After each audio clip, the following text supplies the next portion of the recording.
Hey Leute, was geht ab? Herzlich willkommen heute Abend beim Xbox Showcase. Was geht ab? Ich hoffe, euch geht's allen gut. Ich muss mal gucken, wer schon da ist. Cookie Kicks 9 ist da, Mad Max ist wieder mit am Start, Dilly Illy ist da. Hi an euch alle. Schön, dass ihr da seid heute am Sonntagabend für den Xbox Showcase. Und ich muss euch sagen, ich bin hyped. Ich freue mich. Es ist die Chance für Xbox jetzt ordentlich mal wieder auszupacken, abzuliefern, nachdem es ja doch in letzter Zeit nicht ganz so gut ausgeschaut hat.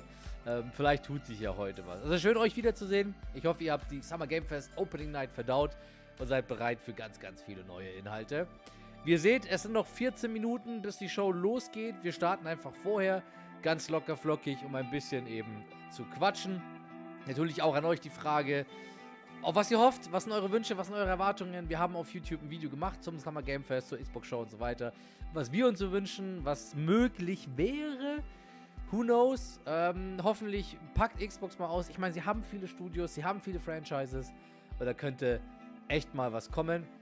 Vor allem, nachdem ja Sony so fokussiert hat auf Games as a Service, könnte es mal echt die Chance sein für Xbox auch mal ein bisschen hier mit Singleplayer, narrativen Games durchzustarten.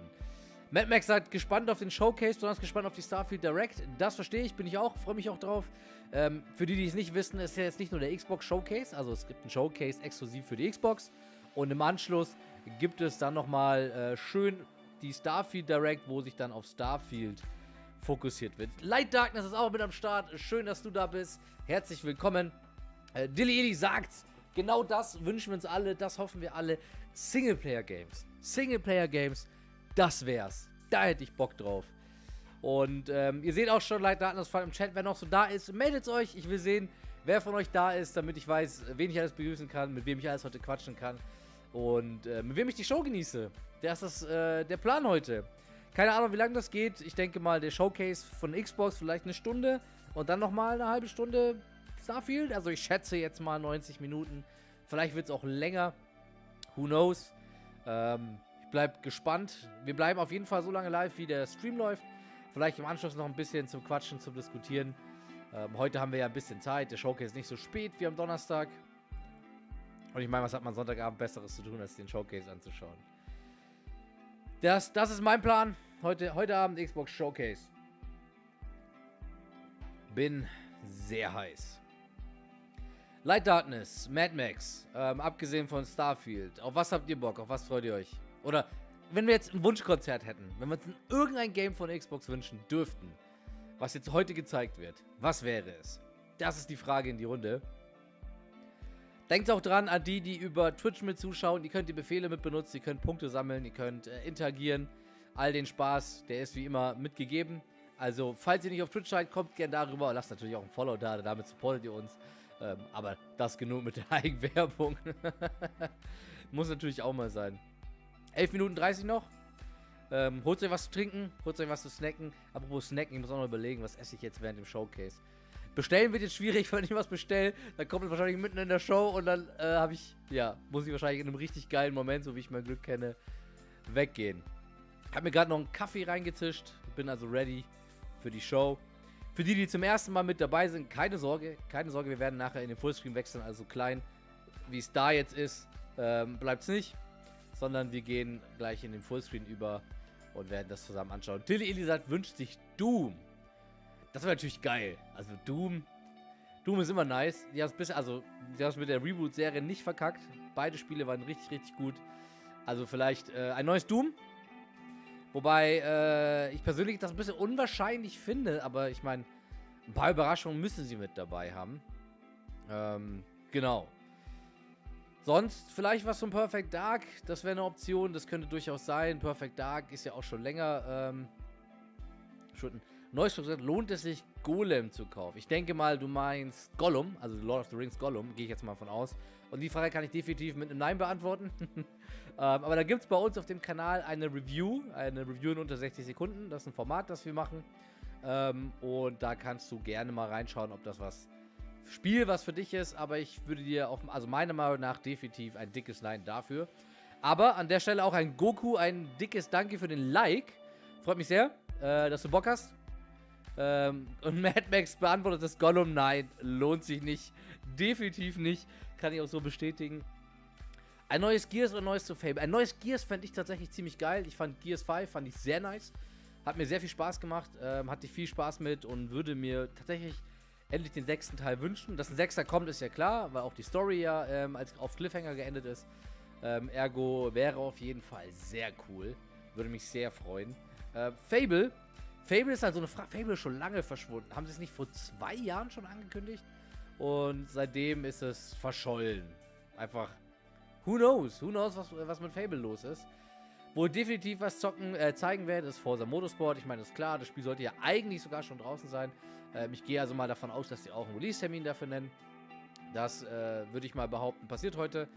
Gerne Noiseworks. Ich hoffe, das hilft dir. Aber wie gesagt, schau dir auch die 60-Sekunden-Review dazu an. Vielleicht hilft dir das auch nochmal weiter. Auf unserem Kanal, auf TikTok, auf YouTube findest du es. Kannst es dir gerne anschauen. Genau. Gears, ja. Fable wäre auch geil. Das haben wir noch in unserem Video besprochen. Ich meine, Perfect Dark wäre eine Option, die zeigen könnten. Motorsport werden sie zeigen, definitiv. Und sonst hoffentlich ganz, ganz viele Neuankündigungen, weil die fehlen. Wir brauchen einfach neue Spiele. Starfield, klar, sonst, was ist denn noch bei dieses Jahr? Ich meine, es sieht schlecht aus, ne? Bei Xbox gar nicht mehr so viel dieses Jahr geplant. So, Mad Max macht's richtig. Ungestört Zuschauer musst du erklären, wann ich meine Pizza bekomme. Ich meine, damit hast du alles richtig gemacht. Stream anschauen und Pizza essen. That's the dream, Leute. That's the dream. So ist richtig. Was ist mein Lieblingsspiel? Die Spiel wurde ich schon öfter im Stream gefragt und ich kann dazu keine definitive Antwort geben. Ich bin Hardcore-Gamer. Ich spiele ziemlich viel. Das ist eines meiner größten Hobbys. Und entsprechend habe ich kein einzelnes, isoliertes Lieblingsspiel, sondern ich habe ganz viele Spiele, die ich mag. Die ich über alles liebe, die ich schon ewig spiele, die man auch erkennt an den Tattoos hier. So, Mass Effect, Assassin's Creed, Halo, definitiv mit dabei, Metal Gear mit dabei, The Last of Us, God of War sind alles so Spiele, die ich liebe über alles. Gibt also ganz viele. Witcher, ich meine, da kommen auch noch welche. Das ist erst der Anfang. Aber genau, also schwer zu beantworten für mich. Also, ich meine, Frage an euch, Frage an dich. Was ist dein Lieblingsgame? Dein einzelnes Lieblingsgame, was du über alles liebst? So, von daher, ich finde, das ist eine schwere Frage zu beantworten. Muss man ja auch je nach Genre und so weiter unterscheiden. Mel ist mit da. Hey Mel, was geht ab? Ich hoffe, dir geht's gut. Ich hoffe, ihr hattet alle ein schönes Wochenende. Ich hoffe, ihr konntet das richtig genießen. Ich meine, jetzt können wir spätestens jetzt den krönenden Abschluss, hoffentlich krönenden Abschluss eines geilen Wochenendes mit der Xbox-Show. Zur Info, wie auch schon am Donnerstag bei der Summer Game Fest Opening Night und wie auch schon beim PlayStation Showcase und wie es auch morgen sein wird, wenn wir Ubisoft co-streamen. Wir werden definitiv dabei sein, aber ich werde die Audio an manchen Stellen, bei Trailern und so weiter auch lauter machen. Also ihr hört es gerade mehr so im Background. Also keine Sorge, ihr werdet definitiv den Trailer laut genießen können. Auch ich werde den lauter stellen und versuchen, so still zu sein wie möglich, während ein Part läuft. Ein Trailer, eine Ankündigung, wie auch immer. Aber ich hoffe auch, da sind entsprechende Momente dabei. Und vielleicht ist ja auch sowas dabei wie beim PlayStation Showcase, das Metal Gear 3 Remake. Da bin ich ziemlich ausgeflippt. Also so ein Ausflip-Moment, den brauchen wir heute. So einen richtigen Ausflip-Moment, wo ich nicht mehr sitzen bleiben kann. Wo ich wirklich abgehen muss. Noiseworks, ich spiele gar nichts. Oh, es kommt gleich der Xbox Showcase, den schauen wir gemeinsam an. Also es ist heute kein Gaming-Stream, sondern Xbox stellt heute die neuesten Spiele vor, was sie geplant haben, eben für die nächsten 1-2 Jahre, welche Spiele in Arbeit sind. Und die gucken wir zusammen. Also es wird heute eine Show, die wir zusammen gucken, kein Gameplay von mir. Wenn es um Gameplay geht, geht es Mittwoch weiter, weil morgen streamen wir nochmal Ubisoft. Mittwoch gibt es dann wieder den Multiplayer-Mathe-Mittwoch, wo ich nicht nur Multiplayer-Spiele spiele, wo ihr mit einsteigen könnt, sondern euch bei euren Mathe-Hausaufgaben helfe, falls ihr Hilfe benötigt. Das ist so unser Mittwochsprogramm. Da gibt es dann wieder Gameplay. Heute also erstmal nur die Show. Und in fast 6 Minuten geht's los. Und auf die fokussieren wir uns heute. Natürlich auch für alle, die jetzt mit dazugekommen sind, ein dickes Hallo an euch. Ich hoffe, ihr hattet ein schönes Wochenende. Ich hoffe, ihr freut euch auf die Show. Mich interessiert, was ihr euch wünscht. Also schreibt in den Chat, damit wir das mitbekommen, damit wir darüber diskutieren können. Und hoffentlich heute auch nicht enttäuscht werden. Also haut's in die Tasten. Und in der Zwischenzeit zur Info. Ich wollte gerade irgendwas sagen, das habe ich, glaube ich, vergessen. Ich wollte irgendwas zur Info noch sagen. Jetzt habe ich es echt vergessen. Irgendwas wollte ich noch zur Info sagen. Naja, wie auch immer. Lieblingsgame kann es nicht geben. Gibt einfach zu viele Genre, MMO, Simulator, Shooter. Es gibt viel zu viel. Spiele vorzählt. Das habe ich nicht ganz verstanden, Neues. Das muss man nochmal, glaube ich, schreiben. Fritzbox spinnt. Ich hoffe nicht. Ich hoffe, du kannst den Stream mit uns erleben. Ach ja, was ich sagen wollte zur Info, ne? Wir sind wieder im Triple-Stream unterwegs, also sagt mir gerne Bescheid, Audio, ob alles passt, ob ihr mich gut hören könnt, ob ihr den Stream gut hören könnt. Und werde versuchen, das für euch, so wie ihr es mögt, einzurichten. Wenn ich zu viel rede, sagt auch Bescheid, wenn ihr mehr die Trailer lieben wollt. Also ich bin immer dafür offen, dass wir hier diskutieren. Wir wollen ja eine gemütliche Runde haben und über alles quatschen. Und ergo, wenn irgendwie was nicht passt, wenn es technische Probleme gibt, tell me everything. So, damit wir das machen können. Noise finde ich auch. Ich freue mich auf coole Spiele, auf hoffentlich coole Spiele, weil Xbox muss auspacken. Redfall war ein absolutes Fiasko, absolute Katastrophe. Und deswegen hoffe ich jetzt auf eine geile Show. Samir, bei mir alles fit. Was geht bei dir? Hoffentlich hast du ein schönes Wochenende gehabt. Und hoffentlich bist du motiviert auf den Xbox Showcase. Ihr seht, 4 Minuten noch und dann geht's los. Ich glaube, 3 Minuten 57 müssen wir nicht aufrunden.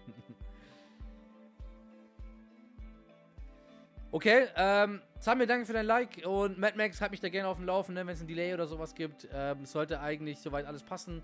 Ich glaube, ich habe keine Meldung, dass hier irgendwie was spinnt. Sonst sage ich auch nochmal Bescheid. Mein OBS schaut gut aus. Für alle, die es nicht wissen, was können wir erwarten? Ihr könnt auf dem YouTube-Kanal, seht ihr ein Video, das nennt sich Erwartungen Summer Game Fest. Und haben wir über alle Shows gesprochen und auch was wir für realistisch halten, was schon genannt wurde, was wir erwarten können und auch was wir uns wünschen. Also, wenn ihr vorher das noch wollt, ich meine, ihr habt noch 3 Minuten, das könnte knapp werden, könnt ihr da mal gerne reinschauen. Oder schaut im Nachhinein rein und schaut dann, wie viel ich Recht hatte oder Unrecht hatte. Und dann könnt ihr mich entsprechend flamen. So. Mad Max, wer ist dieser Mann, der so viel redet? Ich rede dann im Stream nicht mehr so viel, I promise. Bei den ganzen Trailern und so weiter. Kingdom Hearts, definitiv Leiter, ein geiles Game, kann ich nur empfehlen. Sicherlich eine geile Reihe, aber ich würde es, glaube ich, nicht als mein absolutes Favorite bezeichnen, aber es ist natürlich, jeder hat so seins, ne? Samir, ich hoffe das Gleiche. Ich hoffe auf geile Spiele. Ich hoffe wirklich, wirklich viele Neuankündigungen. Mad Max, natürlich Starfield ist ja auch schon announced, direkt im Anschluss, also in der Hauptshow kein Starfield erwarten, weil direkt im Anschluss gibt es eine eigene Show, extra für Starfield. Die gucken wir auch, also es geht direkt weiter. Und da wird hoffentlich sehr, sehr viel über das Spiel gezeigt, weil Starfield, muss man auch sagen, hat eine Menge Druck, Leute, eine Menge Druck. Entsprechend, da bin ich gespannt. Und ich werde auch dann mit euch diskutieren wollen, wie ihr Starfield fandet.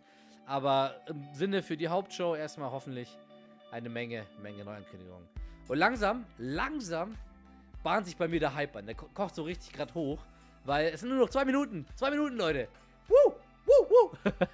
Nein, ich darf nicht zu sehr ins Mikro schreien, sonst vergraule ich euch hier alle aus meinem Stream. Aber der Hype bahnt sich jetzt an. Ihr seht, ich habe hinten das Licht auch schön im Xbox-Grün, damit heute alles farblich passt. Auch wenn meine Playstation da noch da stand. Wie Starfield. Ja, ich habe bei Starfield. Ich hoffe, Starfield wird richtig, richtig geil. Ich meine, bisher hat man nicht viel gesehen und deswegen. Es wirkt alles ganz geil und auch vom Marketing geredet und bla bla bla. Aber es muss halt natürlich am Ende im Spiel stimmen. Und das ist so, wo ich Schiss habe. Ich meine, Redfall hätte man auch vielleicht was Cooles erwarten können. War dann eine absolute Katastrophe. Eine absolute Katastrophe. So, 1 Minute 15 noch. Wasser bereit? Habt ihr alle euer Essen bereit, eure Snacks? Seid ihr ready to go? Leute, es wird spannend. Ey, ihr merkt, ich bin schon richtig hyped. Okay, wir wechseln jetzt im Fullscreen. Jetzt geht's los, Leute. Starfield Naruto ist ein Exklusivspiel, was Xbox announced hat und auf dem viele Leute hyped sind. Was hoffentlich so geil wird, wie wir es uns vorstellen, aber man weiß es halt immer im Voraus nicht. So, Leute. Wir wechseln jetzt mal in den Fullscreen-Look. Es kann gleich losgehen. Seid ihr ready? Es sind nur noch 30 Sekunden, Leute. Wie immer zur Info, wenn wir auf einmal stumm sind oder off oder sonst was, dann liegt es wahrscheinlich daran, dass bei Copyrighted Music manchmal der YouTube-Algorithmus oder Twitch oder sonst was zugreift. Nur zur Info, falls mal irgendwie der Ton ganz weg ist oder so, dann liegt es wahrscheinlich daran. Und jetzt sind es nur noch 15 Sekunden, Leute. Hyped. 10. Nice. Bevor es losgeht, extra Leute auf Twitch followen. Damit hilft ihr uns. Drückt auf Like, drückt auf Follow, Denn dann freue ich mich drüber. Und jetzt, 1, go! Geht direkt mit dem Trailer los. Okay. Oh, jetzt machen wir mal lauter.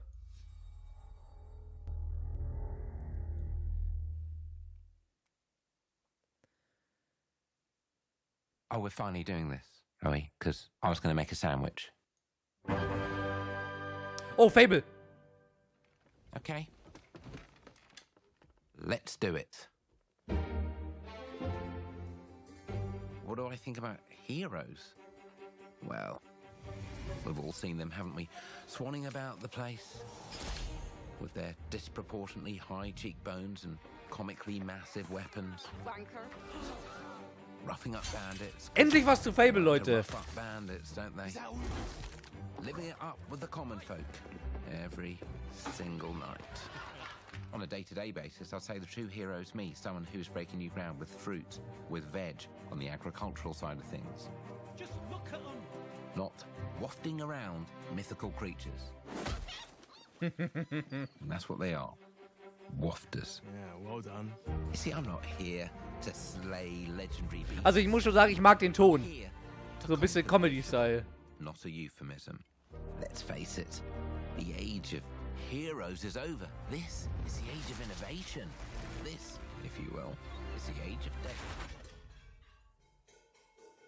One moment.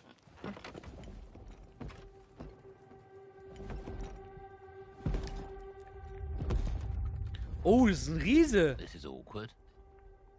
Yeah.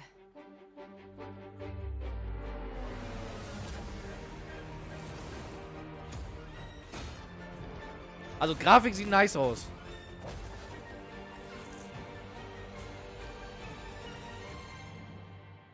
Oh,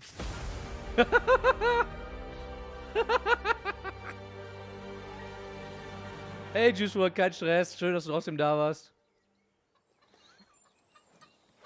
Oh, hat den Riesen besiegt.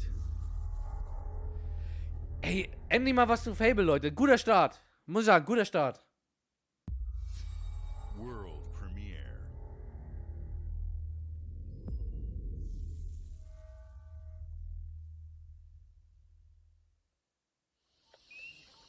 Oh, Compulsion Games.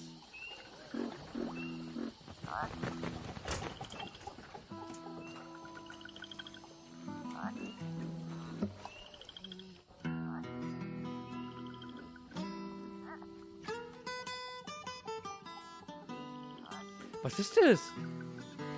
Das kommt mir bekannt vor. Death don't have no mercy in this land. Death don't have no mercy in this land. You come to your house and it won't stay long. You look in the bed and somebody be gone. Ein bisschen alt. Death don't have no mercy in this land. shaking bones. Been a while. Die kommt mir auch bekannt vor, mir fällt es gerade nicht ein. So, you remember that favor you owe me? I'm looking for a creature. Huge, sneaky, teeth like knives. Was ist das?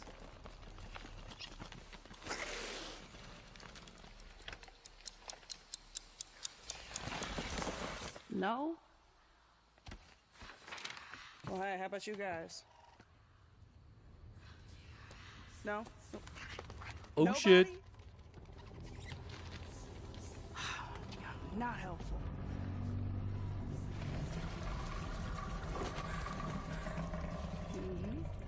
Sneaky.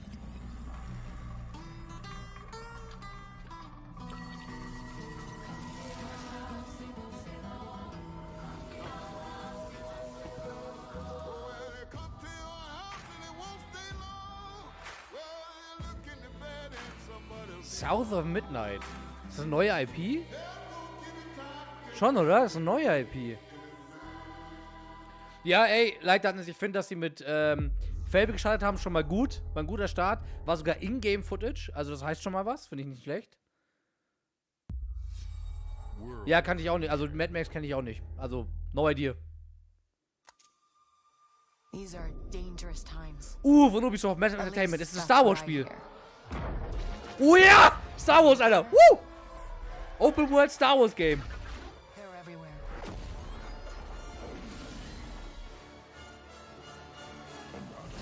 But the world here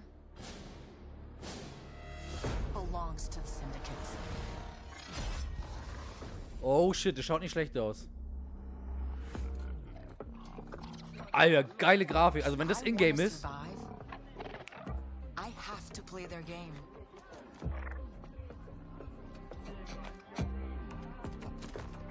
Looks like I'm all in.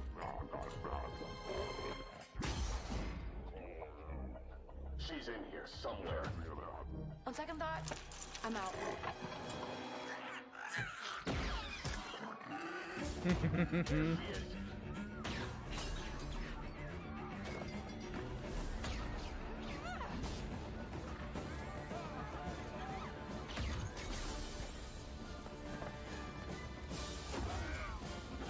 Ich will Gameplay sehen, Leute. Nur zur Info, es ist das erste Mal, dass man das Open World Star Wars Game von Ubisoft Massive sieht. And now I just need a chance to finally be free. Oh, die Mucke auch typisch Star Wars, richtig nice. I'm here to offer you a way out, okay? Findest du schlecht, Jimmy? Ich finde es nicht so schlecht. Vielleicht kommt es wegen dem Stream so rüber, weil ich meine, das ist ja ein Livestream. You're gonna have to trust me. It'll be dangerous, risky. Also ich finde nicht, dass es schlecht aussieht. Findest du echt? You'll never look over your shoulder again.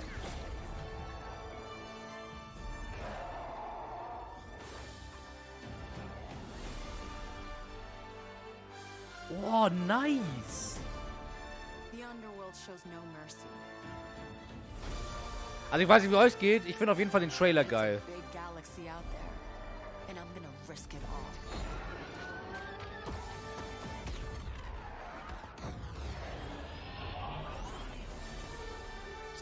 Nice! Star Wars Outlaws. Ha! Geil. Ihr habt das Ubisoft-Spiel zum ersten Mal. Coming 2024, okay. Ist ein Ubisoft-Spiel, also wird wahrscheinlich morgen bei der Ubisoft-Show nochmal gezeigt. Ja, steht auch da. Morgen gibt's Gameplay bei Ubisoft-Show. Also morgen wieder reinschalten, Leute. Gibt's Gameplay. Fable, South of Midnight, Star Wars Outlaws. Okay, während die quatscht. Das ist der Kickoff. Wie fandet ihr den Start? Ich meine, Fable ist schon mal nice, damit zu starten. Wir haben vorhin drüber geredet, es gibt wieder ein Lebenszeichen. Das ist wichtig. Morgen Ubisoft-Show können wir Gameplay zu Star Wars sehen. Auch geiler Start. Das andere South of Midnight oder so, kann ich noch nicht wirklich was zu sagen. Schwer zu sagen, ob das was Gutes ist oder nicht. Ja, Mel kann ich gerne machen. Gerade quatsche ich nur, aber dann mache ich ihn wieder lauter, gerne. Jimmy, ich liebe Star Wars auch. Also ich hatte auch gerade allein wegen der Musik schon wieder Gänsehaut. Star Wars einfach geil. Und Ubisoft Open World Star Wars könnte richtig gut werden. Man weiß es immer bei Ubisoft nicht, es ist immer 50-50. Entweder richtig geil oder irgendwie auch gar nicht, aber mal schauen. Also Star Wars fand ich einen guten Start.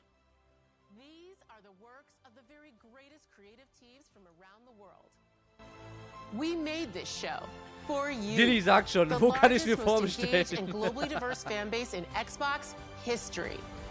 You are the heart and soul of Xbox. Your passion drives us, and you are the Ja, morgen inspiration Jimmy, for schau the rein, da gibt's visionaries whose Gameplay. games we Morgen bei showcase Ubisoft, wir today. streamen das auch, gibt's Gameplay. From me Haben sie gerade gesagt. and all of the team at Xbox, thank you. This next game is from Shut up Thunder and take my Lotus, money! the award-winning studio behind Spiritfarer, who've gone back to their combat roots with an amazing co-op raid-focused action game that is uniquely theirs. All right, everybody, it's time. Okay, ist aber auch wieder was Neues. World premiere. Let's go.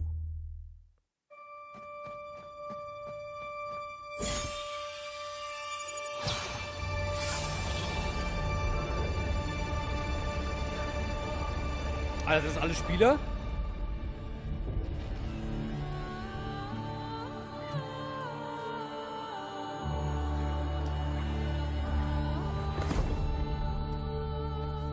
Das Das gibt mir so Roguelite-Vibes. So ein bisschen wie Hades.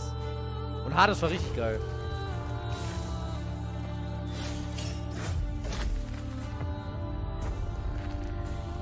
Ja, ist ein Roguelite, oder? Ist ein Roguelite, ja.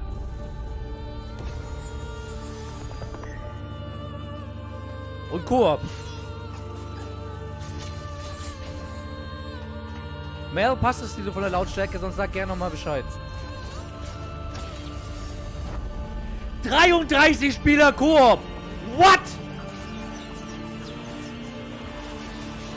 Junge, schau dir diesen Screen an!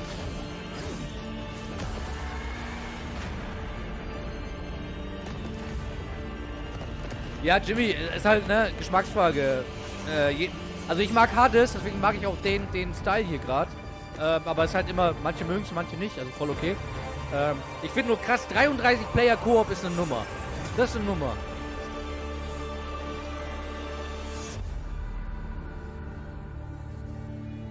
Und dann heißt es auch so. Cool, danke Mel. Und kommt im Game Pass. Also ich meine, man kann es ausprobieren. Game Pass. Einfach mal testen, ne? Also 33 finde ich interessant. Jetzt brauche ich nur noch 32 Freunde. Alright, guys, it's a simple job. Payday! Das ist Payday! Payday 3! Nothing to it.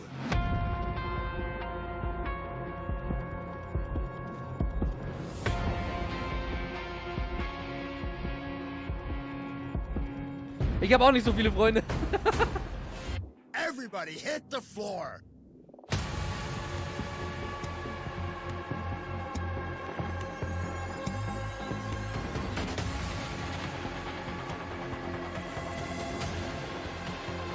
Leitdaten ist schon durch.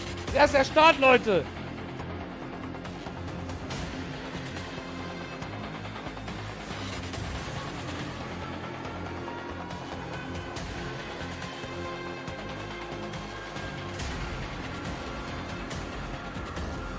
Bei Payday muss ich sagen, also ich bin mit Payday 2 nie eingestiegen. Deshalb bin ich jetzt nicht ganz so vielleicht aufgeregt wie Payday-Fans es sind auf den Trailer. Aber Payday 3 könnte der Moment für mich sein, um einzusteigen. Deswegen finde ich es interessant, das mal dann genauer anzugucken. Ey Jimmy, ich fühl's einfach. Leute, unser Geldbeutel.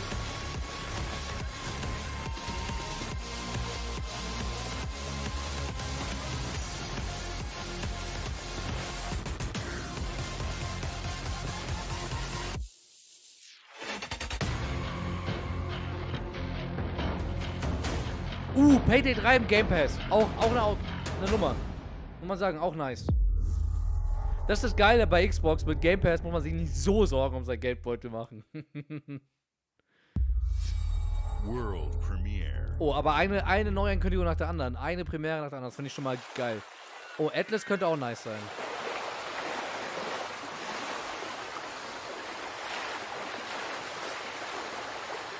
Atlas sind die Persona gemacht haben.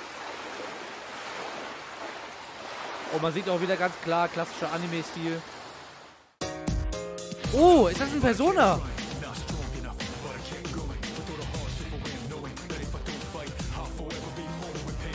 Aber es ist nicht nein, es ist kein neues Persona. Das wird irgend so ein Spin-off oder nein, oder?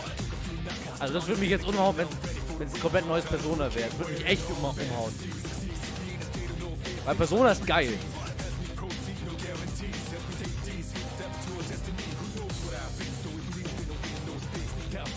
Das ist ein Remaster oder sowas, ne?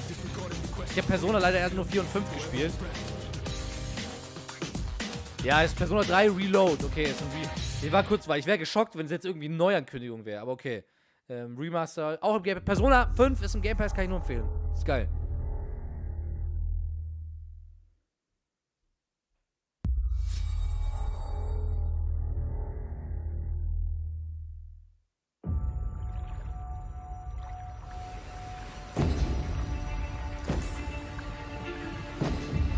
Piraten? Ich höre Piratenmusik. Das erinnert mich so.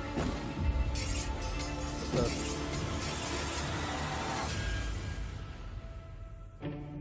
Obsidian. People don't Geil. like you very much. Ist es About?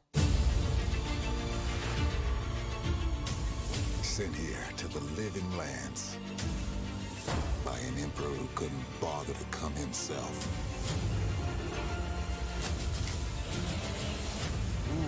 Pistolen auch noch. To investigate some plague. Obsidian ist einfach richtig gut. Also, wenn die ein Open-World-Fantasy-RPG machen, kann das nur gut werden. Es könnte Avowed sein, weil Avowed hat man noch nichts zu gesehen, also auch kein Gameplay. But the truth is, you scare us. Ja, ist Avowed.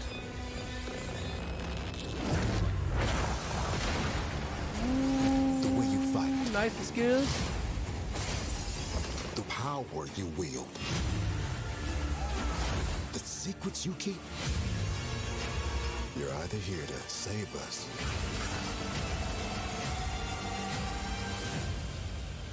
or destroy us.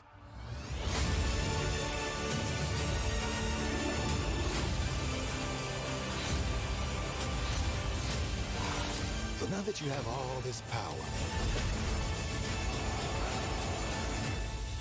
what are you gonna do with it?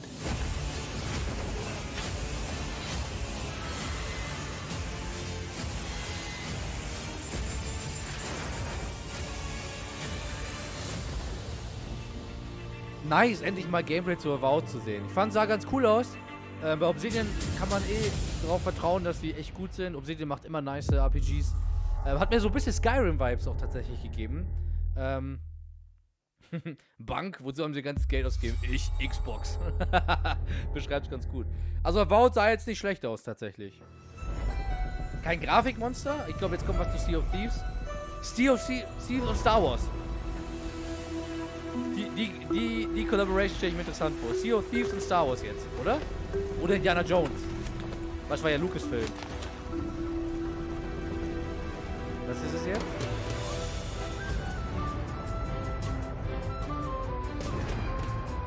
Ach, Monkey Island, stimmt, Monkey Island ist auch von Lucasfilm.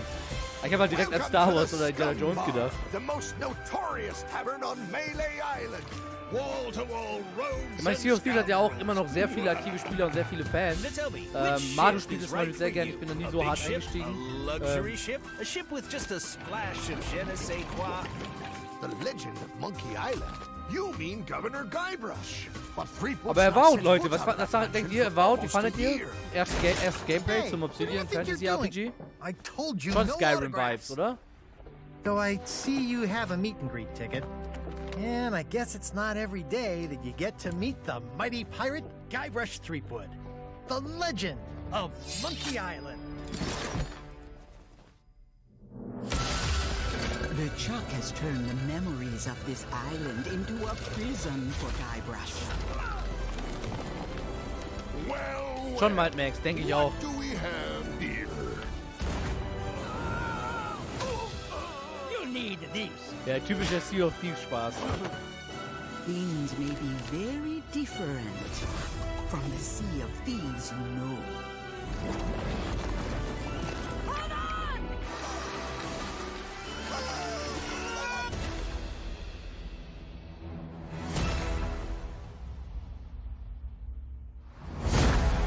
Oh, schon bald. In einem Monat. World premiere. Oh, es kommt jetzt wieder ein First-Party-Spiel. Und Neuankündigung. World Premiere. Oder Gameplay zu was angekündigt.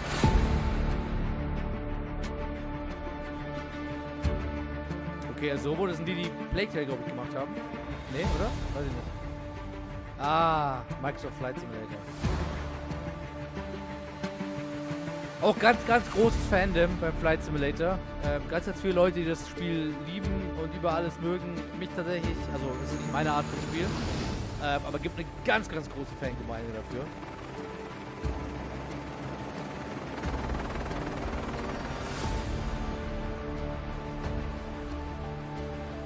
Ist auch nice mit so ein paar Objective-Based Geschichten. Search and Rescue, Firefighting. Ja, ich bin auch eher bei Raumschiffen zu haben.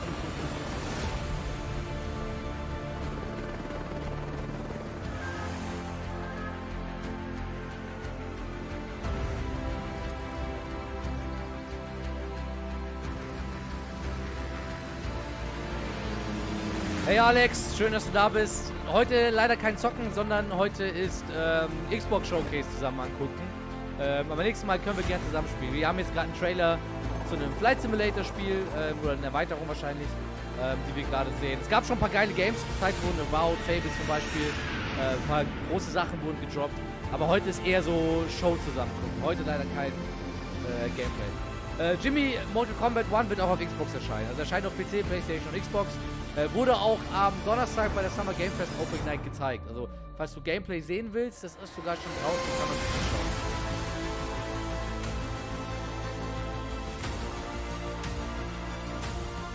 anschauen. Oh, The Day Before. Ich glaube, das Spiel sehen wir nicht mehr. Das war schon von vornherein suspekt. Aber who knows? Vielleicht überraschen die uns irgendwann. Der ist ein bisschen gestorben irgendwie so. Da redet keiner mehr drüber. Und viele halten das Spiel für ein Fake. Aber müssen wir gucken. Oh, komplett Neues. Nicht mal eine Erweiterung. Da werden sich einige drüber freuen. Wie gesagt, Flight Simulator hat eine sehr große Fanbase. Zwar nicht meins, aber hat eine sehr große Fanbase.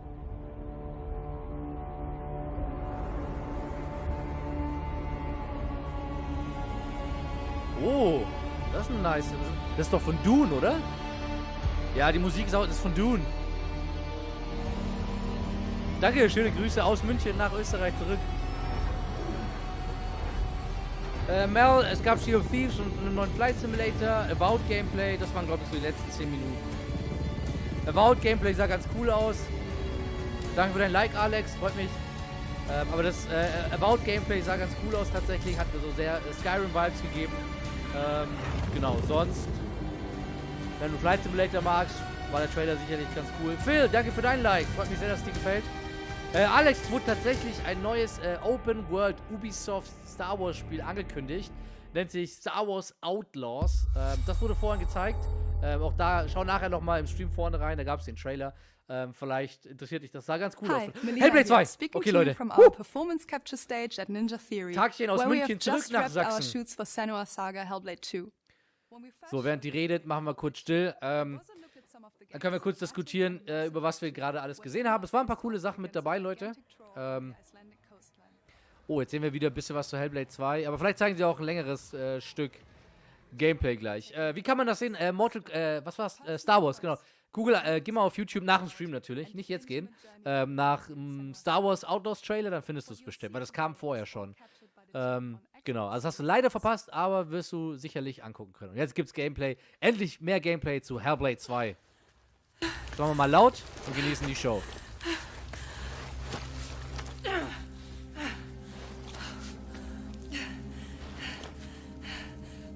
She can feel them slipping through her soul, following the threads of her mind. She's here to find them. Also Hellblade 2 Grafik schon wieder Bombe.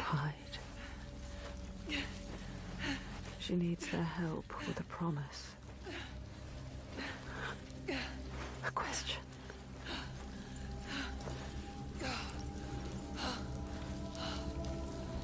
But it's never so simple, is it? Wisdom has a price. Oh, diese Stimmen, Alter, gehen einem richtig, Gänsehaut. Boah. Ja, Mortal Kombat im Game Pass halte ich für unwahrscheinlich, sonst wäre es, glaube ich, schon announced worden. Ist ja eher ein Third-Party-Ding und wahrscheinlich eher nicht im Game Pass. Vielleicht später mal, weil ich meine, Mortal Kombat 10 und 11 waren ja beide im Game Pass. Mortal Kombat 10 ist es, glaube ich, immer noch. Oder 11. Boah, das sieht krass aus. Alex, danke, dass du den live geteilt hast.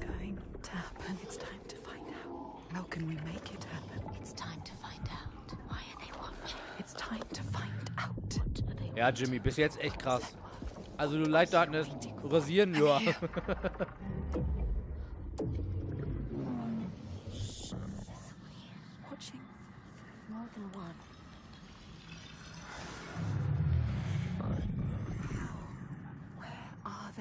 Where are you? What do they want? Oh, Gänsehaut. I'm scared. This is too hard. Their eyes everywhere can feel them boring into her. Witch.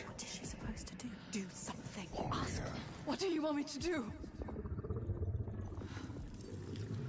Nikita, danke für dein Like und Alex, weiß ich nicht, ich wünsche mir auch mehr. Vielleicht tut sich das ja bald. You were lost. Not anymore. Are you ready for what you will find? Oh, das klingt richtig creepy, Alter, richtig atmosphärisch. What if it's all for nothing? What is that? There. They are waiting. There. It's them. Alex, ich antworte gleich drauf. Lass mir kurz den Trailer noch gucken. What will they do to her? Danke, Nikita. What will we do to us? Touch it.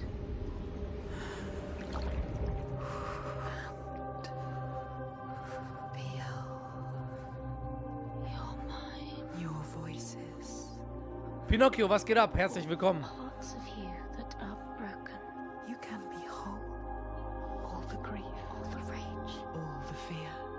Everything I've seen, Alter. everything I've done has led me to this place.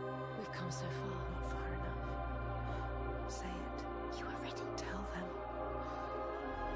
I am here. Now. What if we get lost forever? What will happen to them? What will happen to you? Ich antworte gleich drauf, Pinocchio. I will Schauen not gerade nur noch let den them Trailer. down. She is ready. They know. Go. Who are these around you, Senua? Bitte Datum, Datum, Datum. Those you have saved, 2024. or those you led to death? Okay. Ja gut, das im Gamecast war aber klar. So, ich muss kurz auf die Fragen eingehen. Alex, sehr gerne. Bei uns ist immer Mittwoch ist Multiplayer-Stream, wo alle aus der Community mit einsteigen dürfen. Schau da immer gern vorbei, mittwochs um 20 Uhr. Da kannst du es erleben. Sonst, Pinocchio, einiges war jetzt bisher mit dabei. Avowed Gameplay, das neue Star Wars Spiel.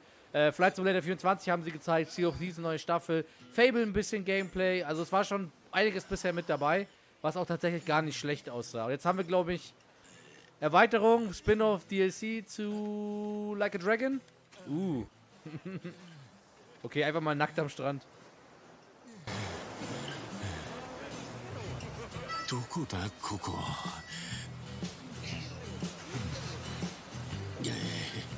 Ja, Star Wars gab einen geilen Trailer, aber halt leider noch kein Gameplay.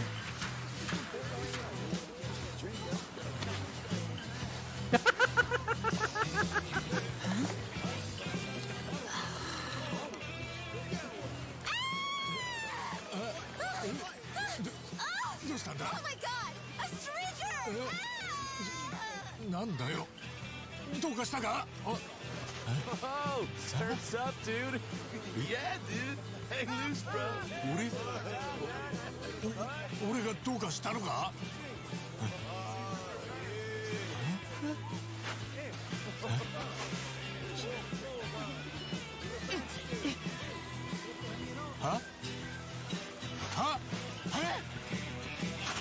Ja, aber früh kapiert.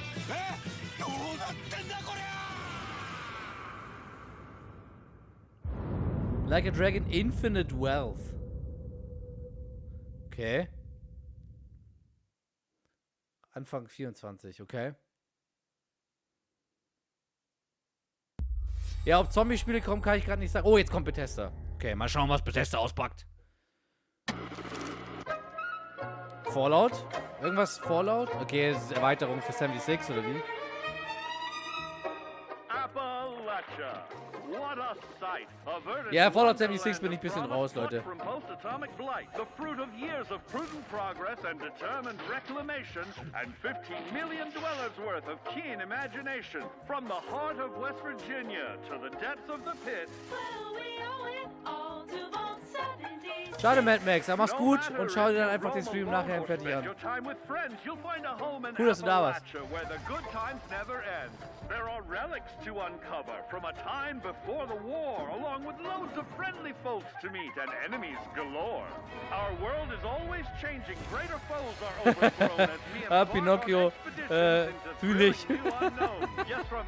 Bethesda dauert immer ein bisschen lang, ja, I know.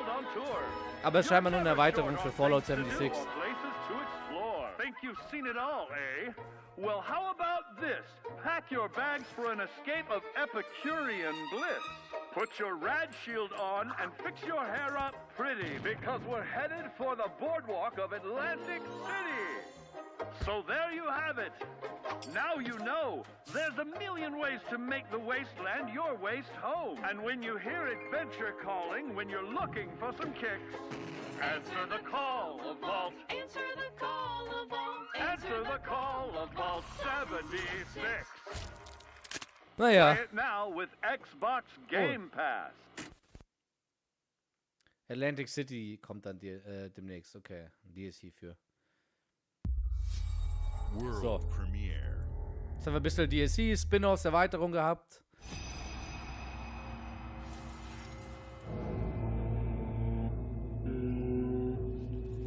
Ja, Fallout 76 war tatsächlich zum Launch ziemlich mies, aber inzwischen soll es wohl ganz gut sein. Ich habe es nicht mehr gespielt, von daher schwer zu sagen. Mal schauen, was Capcom jetzt auspackt.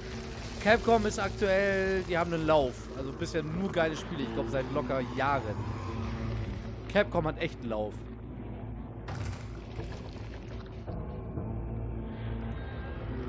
Das hat schon mal eine nice ästhetische Art, also Artstyle-mäßig ist es schon mal cool.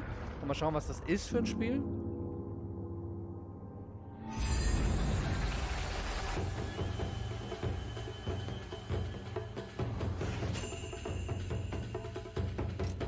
Die PC Gaming Show leider nicht. Morgen dann die Ubisoft Show streame ich wieder. Falls du dann wieder reinschauen willst, Pinocchio. Da gibt es dann auch Gameplay zu Star Wars.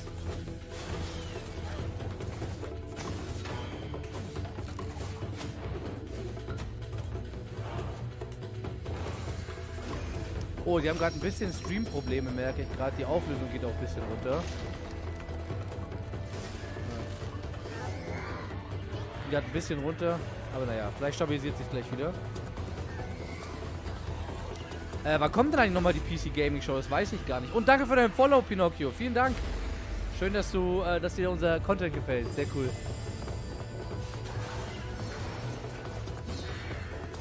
Also sieht jetzt schon mal, sieht interessant aus. Die kann man halt noch schlecht einschätzen, finde ich. Es ist ein bisschen Gameplay mit dabei. Aber noch weiß ich nicht, ob das was wird. Aber wie gesagt, Capcom ist aktuell auf dem Lauf. Also dem gebe ich so the benefit of the doubt so ungefähr. Moin, ein Kerkerkumpel. Geiler Name. Du hast Teil der Show schon verpasst. Ein paar geile Sachen waren bisher mit dabei, aber die Bomben kommen hoffentlich auch noch. Und danke für dein Like.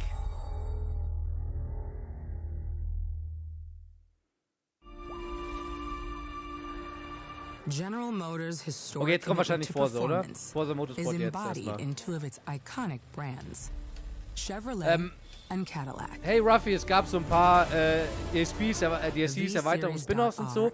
Die Show haben sie ganz cool eröffnet mit Gameplay zu Fable, mit Gameplay zu Avowed, das war ganz nice. Trailer zum neuen Star Wars Spiel, Outlaws hieß das, auch ganz nice.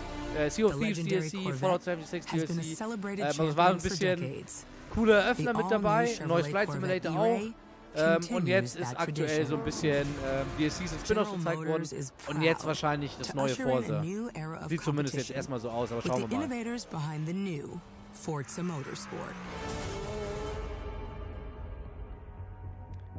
Forza Motorsport and General Motors are pairing their strengths and technical excellence. Ja, es wurde ein Star Wars Spiel gezeigt, Star Wars Outlaws, und wird morgen an der Ubisoft Show, die wir auch co-streamen, by the way, mit Gameplay gezeigt. Also kommst du auch gerne wieder rein. I'm thrilled to welcome the Cadillac V-Series.R and the Corvette E-Ray to the home of competition. Wo man eins sagen muss, die Forza-Spiele, Grafik können sie, Alter. Puh. Nee, leider kein Datum zu Fable. Aber ein bisschen Ingame-Footage. Auch noch nicht wirklich richtiges Gameplay, aber ein bisschen Ingame-Footage.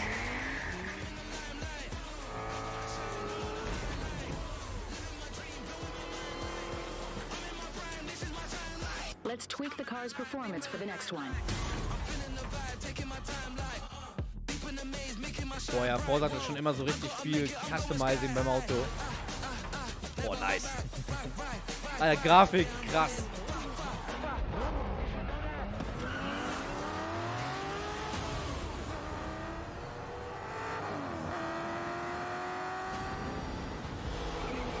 Oh, Leute, schaut euch die Reflexionen an.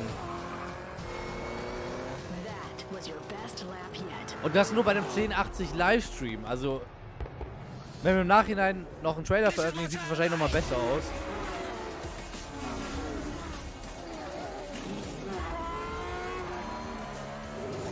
Ich mag Fable auch. Also ich hoffe, dass das neue Fable geil wird. Oh, 10. Oktober, es gibt ein Datum, Leute.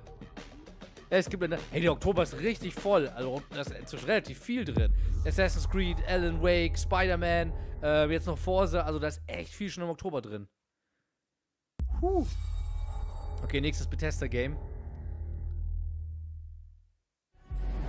I have seen all that ever was, and all that ever will be. I have seen betrayal, endurance. Ah, ist glaube ich Elder Scrolls Online. Also da kommt wahrscheinlich die nächste Erweiterung. And courage. I am the one who knows.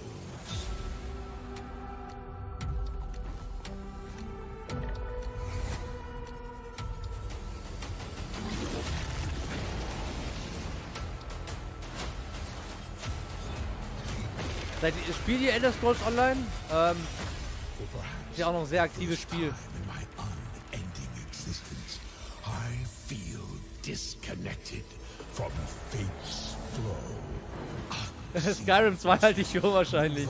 Elder Scrolls 6, ob die da heute was zeigen, das wäre sehr... Also Elder Scrolls 6 wäre so ein ich spring auf und schrei Moment. Das könnte sein.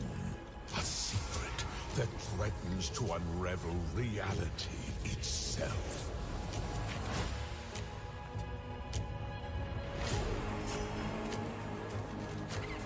Ja, höchstens ein Trailer und das ist auch schon optimistisch, finde ich auch.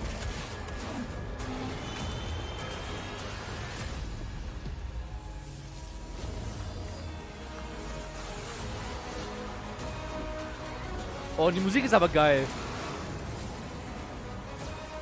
Das ist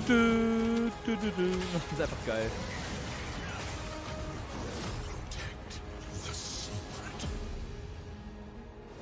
Nee, Fallout kam nur, dass die DLC für 76 kommt. Ja, so ein Schriftzug. Elder Scrolls 6, immer noch in Arbeit. Mann, Mad Max hat Pizza und Cola. Du Penner, ich will auch. Ja, Necrom. CSIS Unit 37. Blizzard. Toronto is under attack. It's Overwatch. There's something different about Null Sector this time. They've taken over most of the city and they're rounding up Omnics. They need our help. Im August, also bald schon. There's new blood on the team, and we have so much to teach them.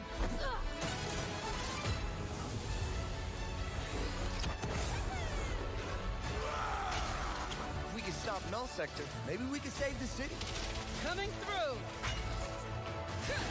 Been a while, Vivian. As if I didn't have enough problems already.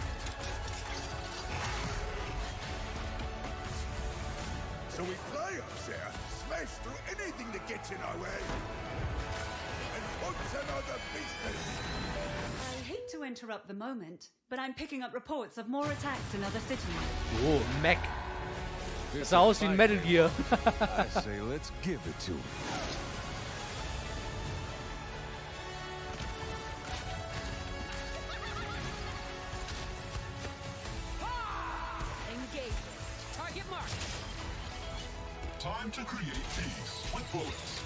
Doch mal ein Koop-Event zumindest. Nachdem sie ja den PvE komplett gestrichen haben.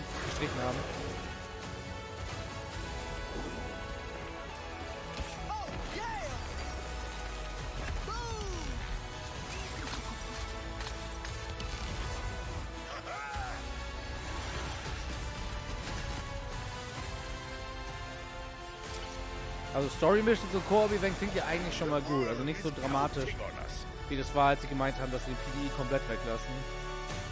10. August schon, okay. Auch bald. Also ich glaube, Ruffy hat recht, es wird vielleicht gar nicht so ein dickes Sommerloch geben dieses Jahr. Shall we do this together? Fight with me! Engaging. Watch this! I saw that. Not bad.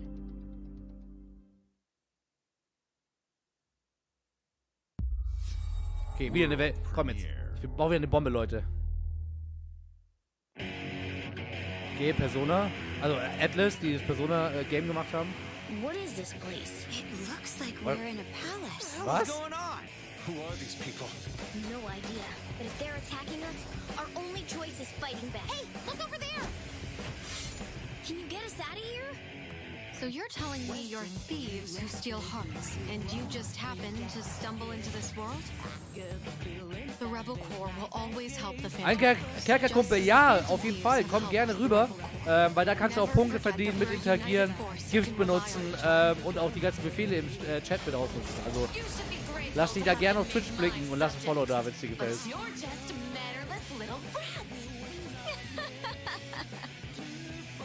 Ist das ein Mobile-Game oder warum der Bruch im Artstyle? Mad Max, danke fürs Wasser, ich muss echt trinken. Vergess nicht immer dran zu denken.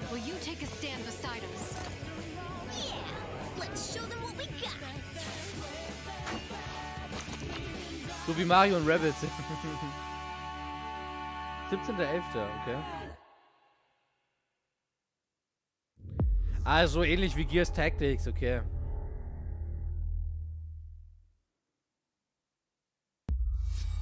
Jetzt kommt wieder was von Bethesda.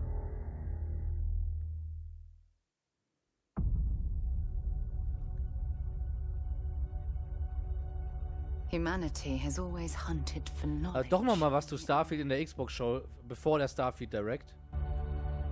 The wonder is, not that the field of stars is so vast, but that we have measured it.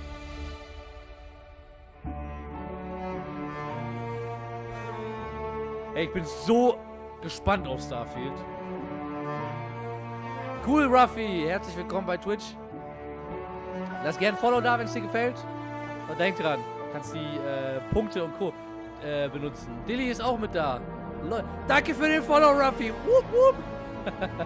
Leute, danke euch. Echt, We're das all ist here echt, because we're freut mich sehr. committed to the biggest question of all. What's out there?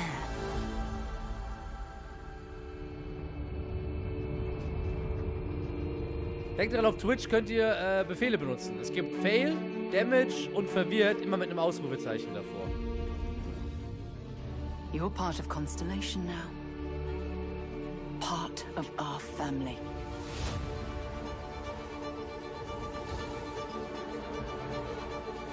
Ja, Fail ist zum Beispiel, wenn jemand failt.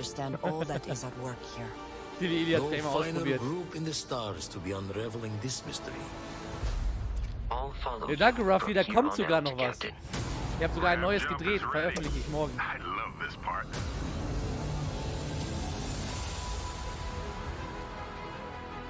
These artifacts could be everything. Also Pinocchio, ich hoffe, es wird auf jeden Fall geiler. Ich verstehe deine Skepsis, aber mal schauen. Human settlements throughout the galaxy could be at risk. Ja, man merkt, das Shooting haben sie schon mal nochmal angepasst. Das sah beim letzten Trailer nämlich nicht so gut aus. We are not stopping.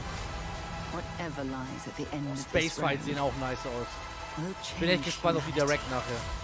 Forever.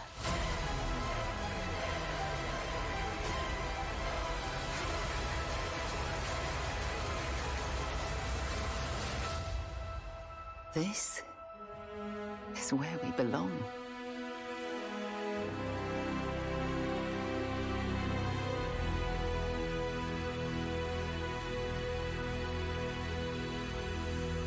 September.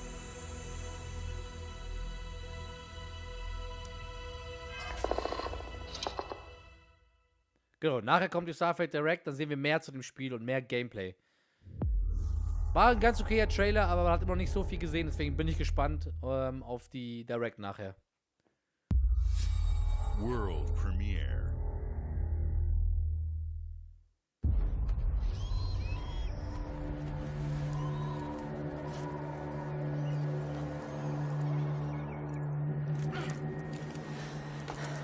Ist das was Neues?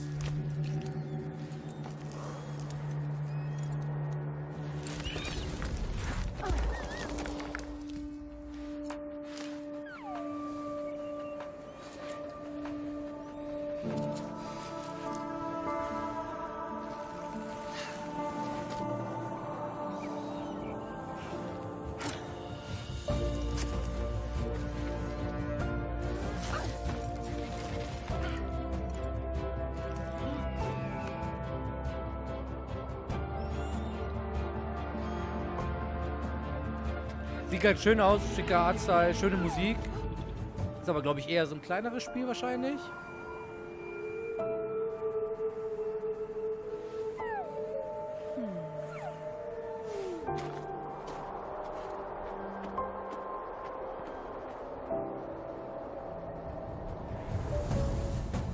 Ja, von Don't Not. Don't Not sind zum Beispiel die Life is Strange auch gemacht haben. Die machen ganz coole Spiele, meistens auch mit einer sehr coolen Story. Und man merkt halt, es ist ein cooler Artstyle und eine schöne Musik. Definitiv. Aber ich glaube, das wird dann in die Richtung eher kleinere Spiele gehen.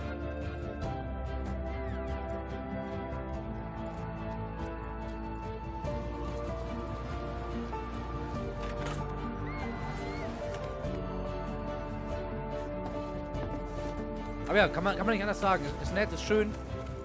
Gibt cooles Gefühl, definitiv.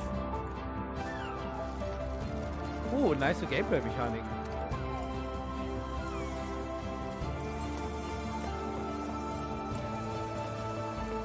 Ja, ich glaube, Schick beschreibt es ganz gut. Erscheint auch im Herbst. Hey, ich sag, hey, Oktober, September, bla, die sind so voll, die Monate schon. Leute, ich habe gar nicht so viel Zeit zum Zocken. Was mache ich jetzt? Und bezahlen machen wir das alles auch noch.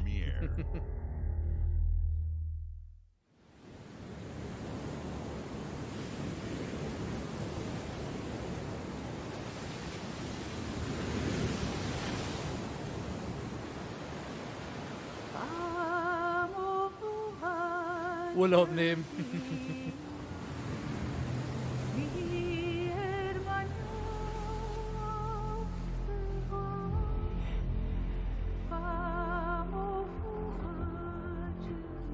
Boah, Horrorspiel? So, die Musik ist nice.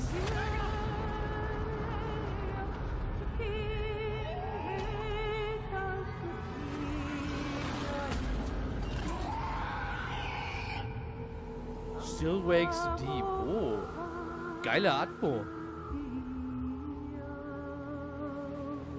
Kaum was gezeigt, aber Atmosphäre war sehr catchy. Kommt noch ein Knüller? Ich hoffe es. Ich hoffe auf mehr als ein Knüller noch. Ich meine, der Start war gut, aber jetzt sind wir halt so in der Mitte, wo immer ein bisschen... Die Mitte müsst ihr wissen, da wird immer nicht so viel gezeigt. Da ist immer ein bisschen entspannter. DLC, Spin-Offs, kleinere Games, Artstyle-Games, Indie-Games, bla bla bla. Aber ich denke, ich hoffe, zum Ende kommen noch ein paar Knaller.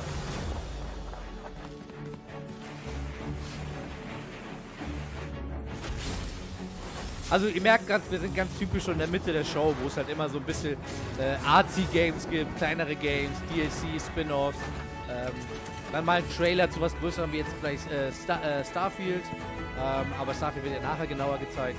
Genau, wir sind gerade so in dieser Mitte.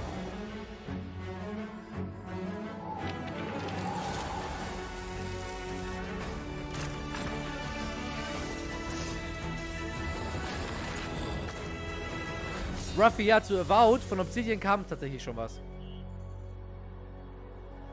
Also ein bisschen Gameplay haben sie gezeigt.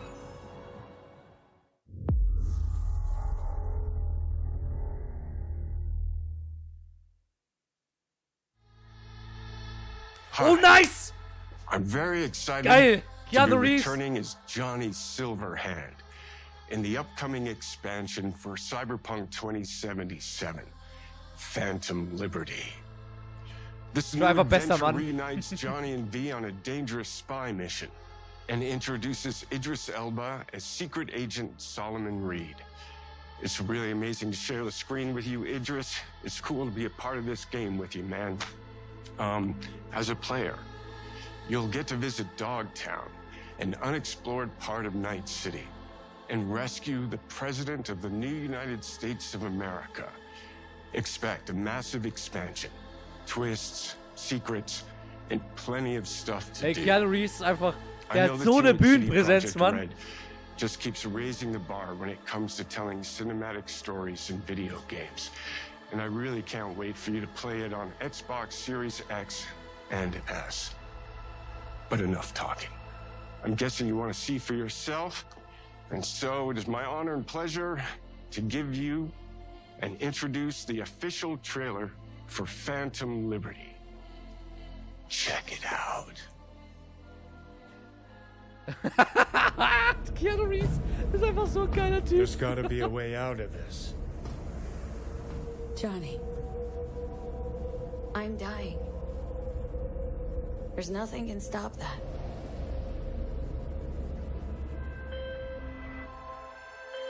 V. My name is Songbird. I'm an NUS intelligence analyst. I know about the bomb ticking in your head. And I can save your life. What's the catch? I need you to get to Dogtown. Attention all Dogtown residents. Nice. The president managed to crash your Space Force One into our humble district. Man's got 1,001 reasons to want Myers as a hostage. Sleeper agents. Time to wake them up. So NUSA's tossing us back into the fray, huh? Stay sharp. We're in the wolf's den now. Get Myers out of there. Time to evac. Her safety is the top priority. Shit! They catch us out here, we're dead. Wait, hear that? God almighty! It's moving! Run! This way! Quick!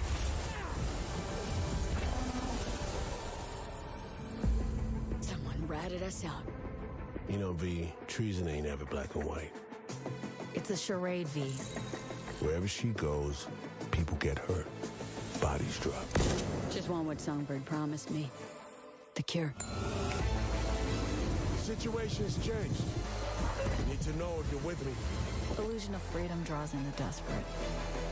Pick your truth, V. Come on. Got iron in your hand. Gotta put it to someone's head. Pull the trigger. If I don't do anything, and do it soon, I'll die. Nice. Oh, Datum? 26.09. Alter, schon wieder im September. Ey, September, Oktober sind so voll, Leute.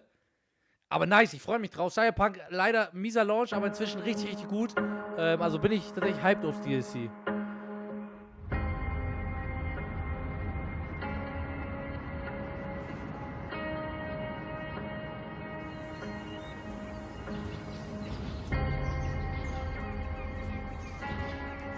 Ich glaube, ich muss Cyberpunk nochmal einen neuen Playthrough starten.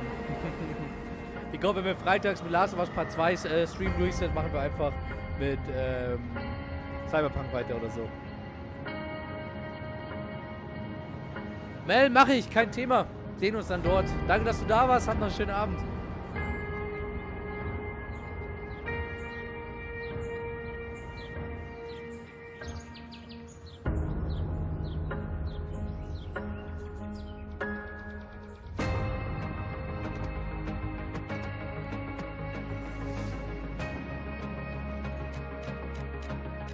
Wer von euch steht denn auf so Simulationsspiele, Aufbauspiele wie jetzt hier?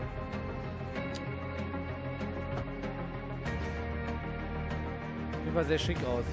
Das Genre hat mich an sich nie abgeholt, aber ab und an sind die schon ganz geil und machen auch einfach Spaß so zum Zeitvertreib.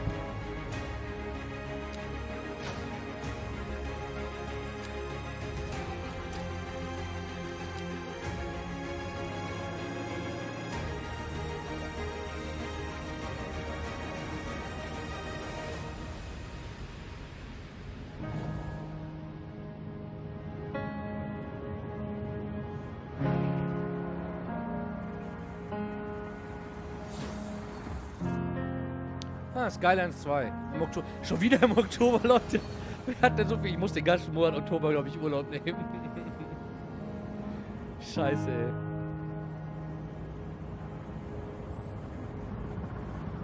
Ja, Raffi, wir haben halt freitags aktuell einen Stream, wo wir halt die Story Step by Step durchspielen. Ist halt, freitags immer so Story-Stream-mäßig. Genau, aber nach dem werden wir halt das nächste Story-Spiel aussuchen. Und vielleicht ist es ja Cyberpunk, oder das lasse ich euch dann gerne voten. Schon wieder Atlas, die sind ja fleißig aktuell.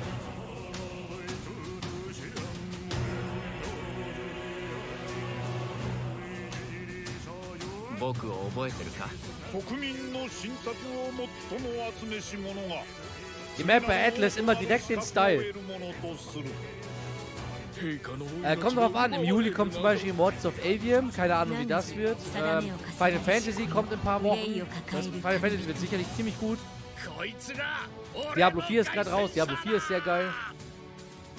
果たして誰が次の王か。己自身に命じなさい。内なる英雄の姿に変われと。真の王を志すならば打ち勝ってみせよ。僕のいる世界の出来事は君にとっては絵空の子。まさか人間？この国は今有史以来の危機にさらされている。どうやら面白い力を手にしたようだ。主君に捧げると決めた覚悟そのものだ。これこそ人間の真実だ。Die haben einfach so einen klar erkennbaren Style. Man merkt es halt sofort. Also hätten die den Titel vorher nicht gezeigt, also die Studios, hätte ich sofort gesagt, das ist Atlas. Also die haben so einen klar erkennbaren Style einfach.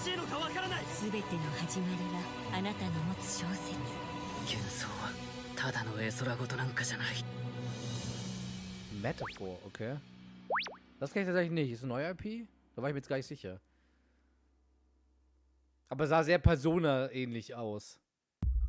Also auch vom Gameplay tatsächlich.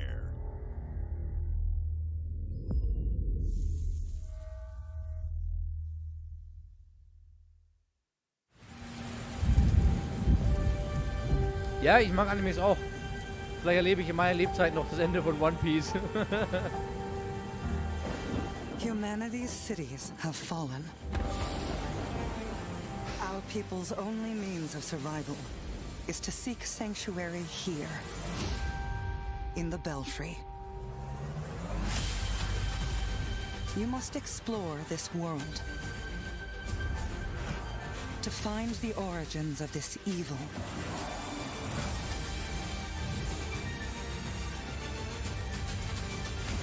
And bring hope back to our people. Ja, auch ein Koop-Spiel.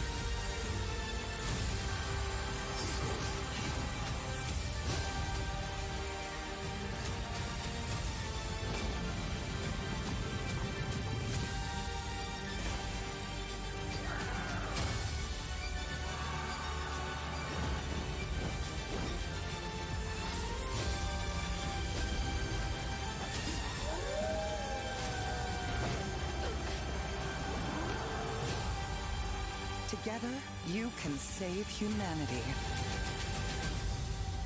Das sah jetzt ganz okay aus für so ein Koop-Ding für zwischendurch. So, also ganz nett. Aber hat halt kein Knüller per se. Also sah nach einem guten Zeitvertreib mal so für zwischendurch aus mit den Freunden oder sowas. World Premiere. Genau, ich glaube, okay, beschreibt's ganz. Also, ein Kerkerkumpel sagt, geht so, Mad Max sagt, sah okay aus. Ich glaube, das beschreibt's ganz gut, sah halt okay aus.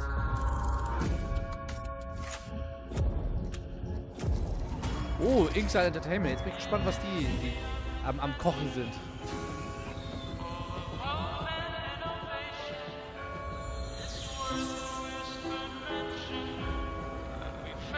Das ist so eine Steampunk-Welt. This city is a miracle of progress. A finely tuned, delicately balanced machine.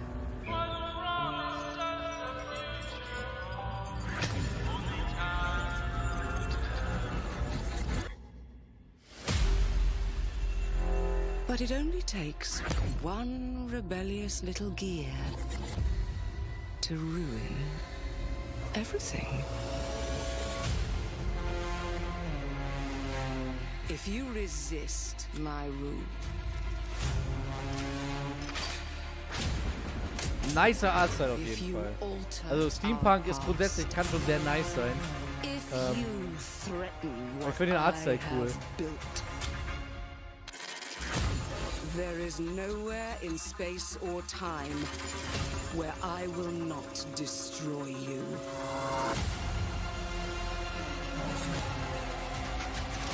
Wow. Also ihr seid alle Bioshock.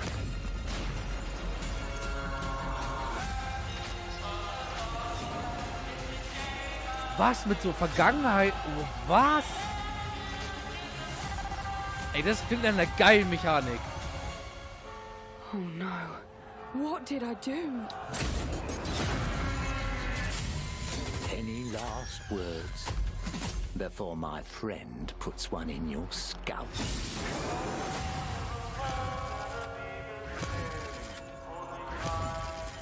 Ich wollte gerade sagen, hätte mich gewundert, wenn es ein Bioshock ist, vor allem von Inside Entertainment. Das wäre irgendwie komisch, aber Clockwork sah nice aus. Nice. Klang nach einer geilen Mechanik mit Vergangenheit und Zukunft, die zu beeinflussen. Sah nice aus. Der Arzt hat mir sehr gefallen. Oh, jetzt kommt vielleicht noch eine Bombe von Phil Spencer. Day for me and the team. Mal schauen, was er sagen I'm hat. excited to see 11 games showcased from our first-party studios. We opened with Fable from Playground Games, which will bring the franchise into the modern era while staying true to its British style and humor.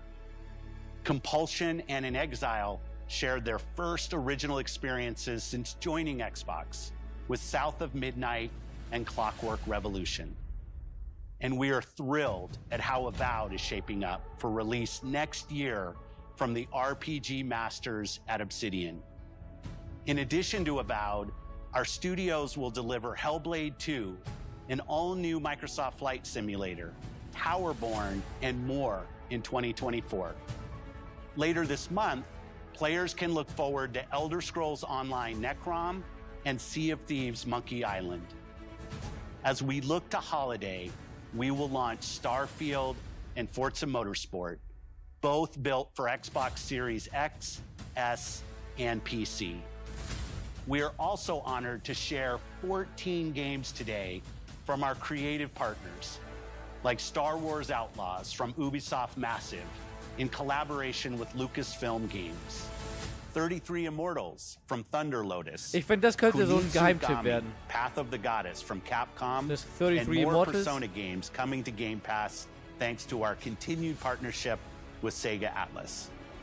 I'd also like to congratulate the Studio Zero team on Metaphor Refantazio. It's great to be able to premiere what is next from the creators of Persona here in our showcase.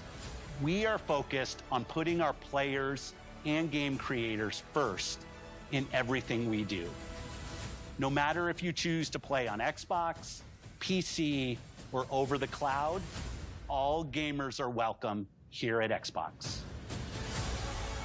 When it comes to our consoles, we have heard your feedback on two fronts. First, we have significantly increased our supply of Xbox Series X, making it easier for fans to find globally. Second, we know you've wanted more storage with Xbox Series S, and I'm excited to share we have some news there as well.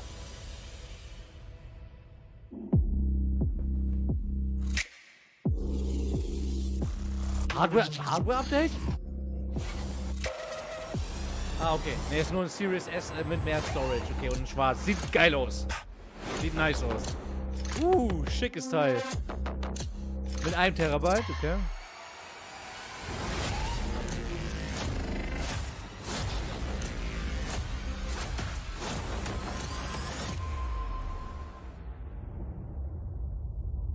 Sieht schick aus, ist ein nices Teil. Bisschen mehr Speicher, definitiv.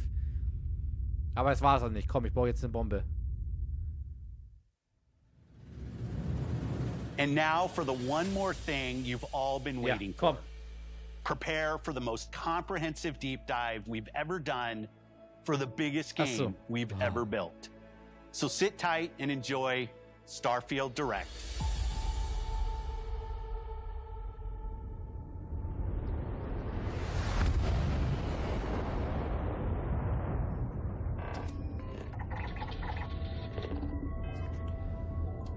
Okay, 10 Sekunden. Leute, ich muss sagen, ich hoffe, Starfield wird geil, aber die haben die Show geil eröffnet. Mir hat so ein bisschen der Knüller gefehlt, so die richtige Bombe. Hi, Lucky, schön, dass du da bist. Die richtige Bombe hat mir ein bisschen gefehlt. Es war nice, ein bisschen Gameplay zu sehen. Es war nice, ein bisschen neue IPs zu sehen, die in Arbeit sind. Ein paar sehen davon auch sehr überrascht, also sehr innovativ aus, nicht überraschend. Sehr innovativ, sehr neu. Darunter zum Beispiel Clockworks, fand ich, sah cool aus. Aber die Bombe hat mir gefehlt. Kein Gears 6 zum Beispiel. Irgendwas Elder Scrolls 6 wäre auch nice gewesen. Ne, ihr wisst schon, irgendwas so Neuartiges. Klar, Gameplay, so Fable war cool. Also, nicht mal Gameplay, sondern Ingame-Footage. War ganz cool. Aber ja. Das gewisse Etwas hat mir noch gefehlt, muss ich sagen.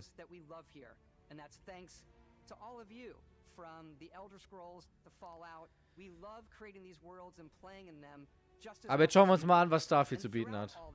We'd often talk about and dream up the space game. What if we could take that feeling of being who you want to be and exploring a new world, but set it in space, where you weren't really limited in where you could go or what you could do? And that is Starfield. Obviously, we've come a long way since then with the games we've built, our technology, and all of us here in the studio. We've done so much together, but we've never tried to make a game like this. Lucky normalerweise am Sonntag ja, das macht Mario immer, aber weil ja aktuell Summer Game Fest ist und jetzt Xbox Showcase und Starfield Direct ist, streamen wir halt das heute. Also das ist eher eine Ausnahme und wir schauen uns heute halt die Show an. Und jetzt gibt es halt zum ersten Mal Gameplay zu Starfield. Starfield is our first new universe in over 25 years, but it's still a Bethesda RPG through and through, where you step into a new world and you get that feeling of unlimited possibilities. But this time, it's not just one world. It's over 1,000 worlds. Because the choice of where to go, it's not ours, it's yours. Aber bei so Aussagen über 1000 Welten, da bin ich immer vorsichtig. Technology to create it. From the rocks at your feet to the mountains in the distance. To the people and creatures that live in these worlds. That isn't just a backdrop. That moon is actually there orbiting the planet. Yes, you can visit it too. We realistically simulate the galaxy around you. Lucky heute nicht. Heute kein Gameplay, heute wirklich nur die Show. Es läuft schon seit über einer Stunde.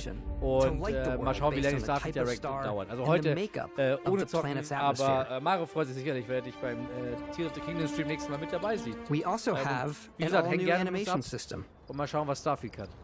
And of course, you can play it in third person. And you can play it in first person. Starfield ist im September geplant. Ich glaube, 6. September war es. We love exploration and rewarding it, but you do explore differently in this game given its scale. That usually involves exploring an area you've landed in. You can collect resources, do a mission, and maybe even stumble upon something unexpected. Ich hoffe, es wird halt nicht so ein Loot-Collector-Spiel oder Walking Simulator. Ah ja, okay. Ich mag's nicht, Fragezeichen auf der Karte abzuarbeiten.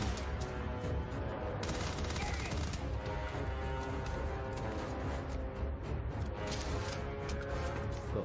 Das Shooting-Gameplay sieht schon deutlich dynamischer aus als beim letzten Gameplay-Trailer. Also schon ein bisschen flinker, ein bisschen schneller.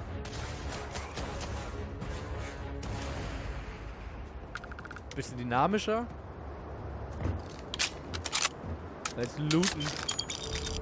We do love stuff and all of the items allowing you to pick everything up, and you can view all that in your data menu. This is the hub for everything you're doing, from your skills to your ship, your missions, and your inventory. We love to pack a ton of detail in every object, from all of your weapons to spacesuits. Ah, der Loot Goblin. Wer von euch ist ein Loot Goblin? Ihr habt was zu tun in dem Spiel. Food. We obsess over food. Loot, loot, loot, loot, loot, loot. When you're done exploring, you can walk back or fast travel to your ship. We have companions and crew you can take with you. I left Vasco here back at my ship. Welcome back, Captain Howard. And he can even say your name. Ja, schön aussehen tut's auf jeden Fall. Ja.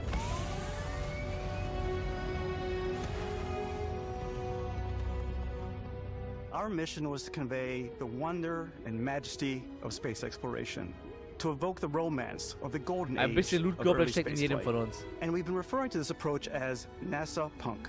This means a design language where the tech is advanced, yet still looks grounded and relatable. For us, it's that contrast. That's where the visual interest is. Obviously the NASA, which is the rigid, hard function over style, and then Punk, which is all about style. You can see that visual style coming through in your ship. Your ship is your home for you and your crew. And like many of the spaces in our game, it has a slightly retro and analog touch, a bit of lo-fi rather than sci-fi, where everything is well used, worn, and lived in. Alrighty. What's the plan, Captain? This is your star map. It starts with the planet you're currently on. You can see all of its info and resources. You can choose a landing spot or fast travel to known locations. Backing out further, you can view all the planets in the system. Obviously, the game is big, and it's here you can see planets that have key locations, missions, or life on them, versus the many planets that are barren but resource-heavy. Zoom out even further to see all the systems in this part of the galaxy. Here, you can plot a course to ones that are light years away. This uses your ship's grav drive to fold space and jump to these systems. And you will need to upgrade your ship and skills if you want to jump to the most distant ones. But for now, we'll plot a course to the Alpha Centauri system, where we can find the city of New Atlantis. Dude, der Scale immer wieder.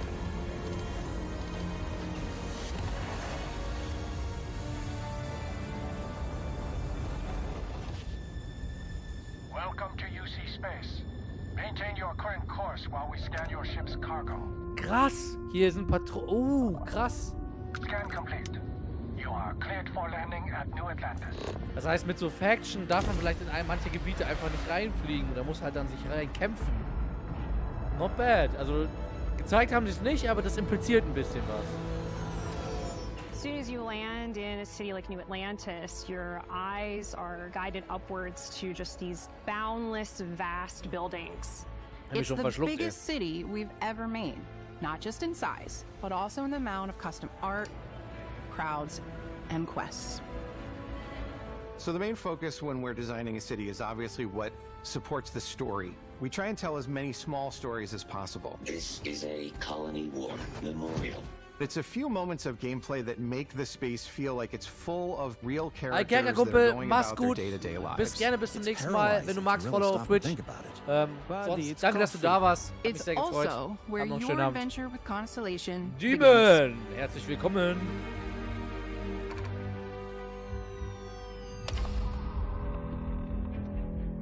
Welcome to Constellation. We have a lot to talk about. By the time you meet them, Constellation is sort of seen as this mythical group. Most people don't even know they exist anymore. They're the last true explorers in the galaxy, and they're trying to find the answers to some of humanity's biggest questions. The artifacts are so different, so alien, and I'm certain one of them reached out and spoke to you. The artifact. If you could place it on the table here. Oh my god. Look at how it's coming together. That means there's a set built by an intelligence outside the settled systems. It's definitely an eclectic cast of characters. You've got Sarah Morgan, the ex-soldier and adventurer, now Constellation's leader. Mateo, the theologian who believes that there's definitely something else out there. Noel, the gifted scientist and Sarah Morgan's protege. And Walter, a very successful businessman in the settled systems and Constellation's financier. Anything goes as long as you have the money.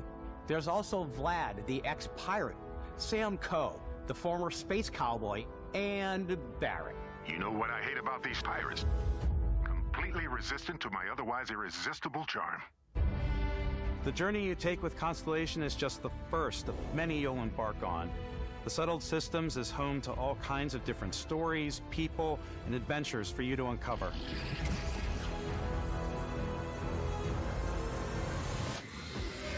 Oh. Harter Wechsel hier im Ton. The United Colonies is where you'll find New Atlantis, the first major human settlement in space. The people who live here value law, discipline, and the legacy of humanity. They consider themselves the true children of Earth. You ever think of joining up with the Vanguard? Help the United Colonies, Wahrscheinlich kann man so even get your UC Fraktionen citizenship? immer auswählen. New Atlantis isn't the only city within the United Colonies.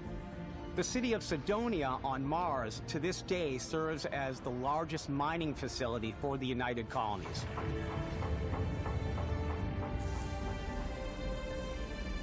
Beyond the United Colony's reach, you might find yourself in a much more wild and independent coalition of star systems. This is Freestar Collective Space. Das sieht schon richtig nach Cowboy aus. The capital of the Freestar Collective is Aquila City.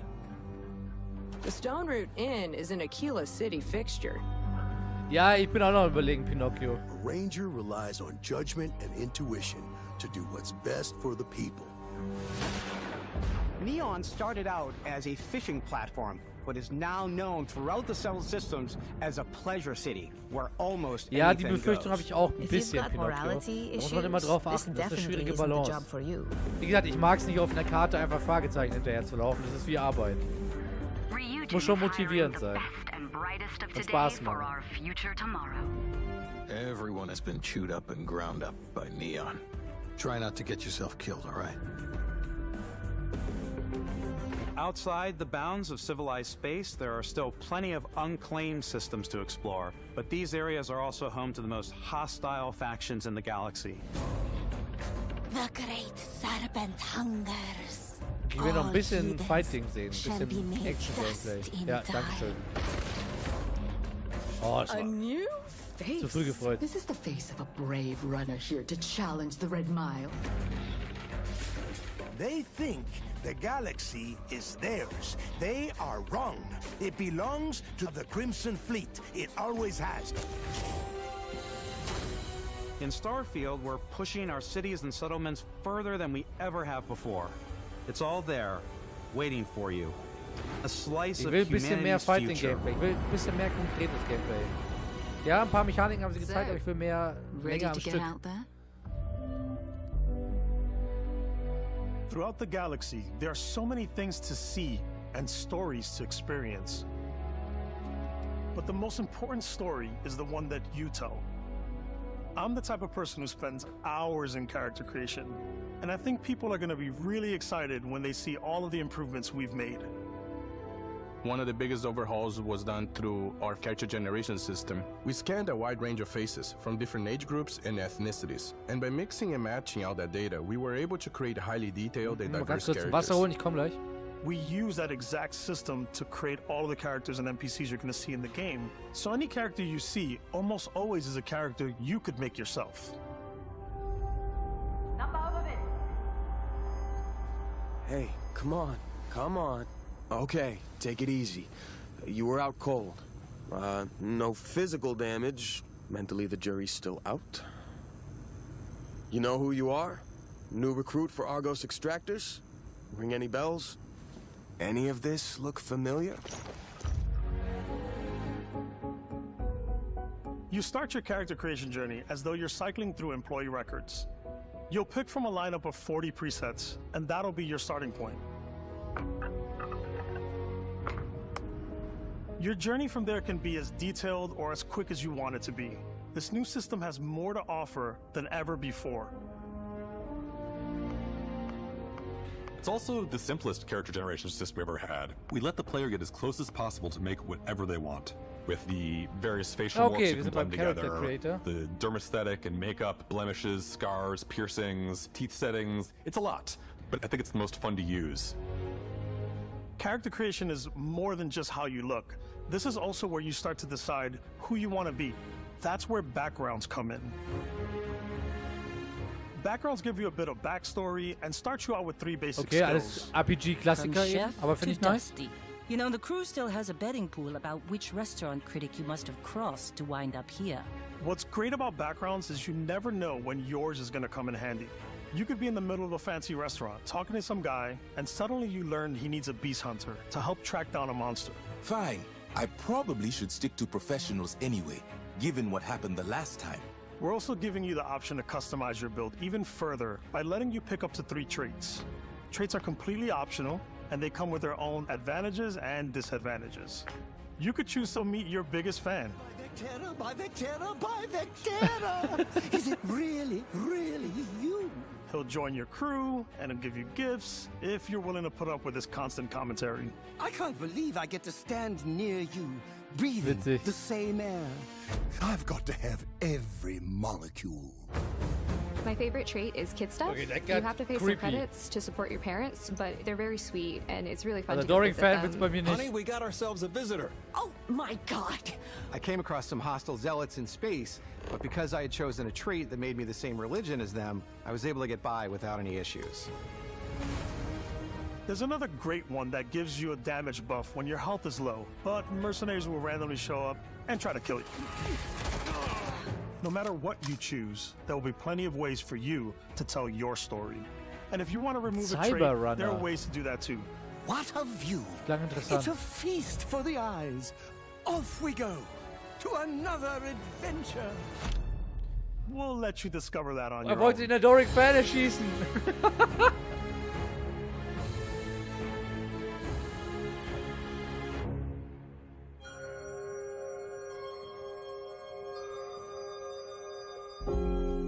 Once you've built the perfect character, that's when your journey can really begin. We took what we loved about skills and perks from our previous games and put them together to create an all-new skill system. Each time you level up, you get a skill point. Okay. Which can be used to unlock or rank up skills. Oh, Ivan, du hast einiges verpasst. Wir sind halt schon bei der Starfield Direct, wo sie gerade Starfield Gameplay zeigen. Challenges associated with that skill. Challenges become increasingly difficult as you work your way to higher ranks. Okay, ein bisschen With mehr our 5 Dynamik different im skill Skill. trees and 4 ranks per skill, there's a lot to choose from. I like the Xenosociology skill because it lets you mind control aliens. Boost pack out of the gate. I'm boost packing everywhere.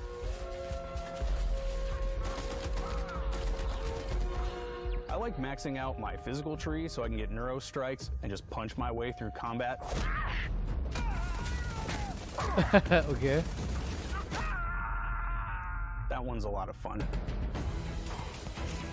Invest in the skills that suit your playstyle.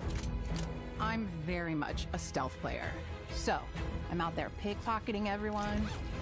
My favorite part about being stealthy is slowly creeping through vents like you're in a movie and then jumping out and springing on people.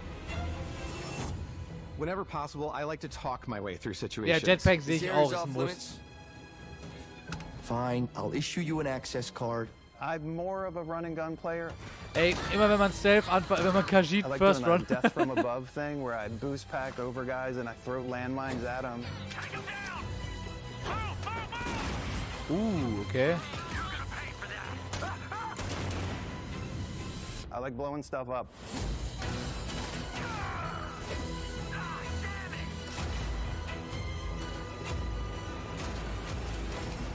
Oh, was ist das für eine Waffe? Die sieht auf jeden Fall OP aus.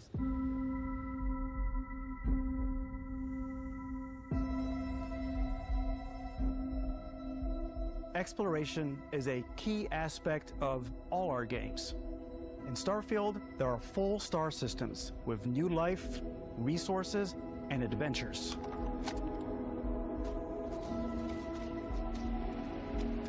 Our team worked hard to strike a balance between fun and realism. We studied data from NASA and a multitude of other sources to help us make the world feel believable. Okay, mit From the way we echten approach NASA-Daten. planetary atmospheres to the way we place biomes based on the planet's distance from the sun. Once we had created a grounded world, we could start looking at all the things that make that world fun. When you leave a planet and head into space, you'll be navigating asteroid fields, having chance meetings with interesting strangers, dogfighting in space, and exploring so hohes Level, ne? derelict ships. Totenkopf.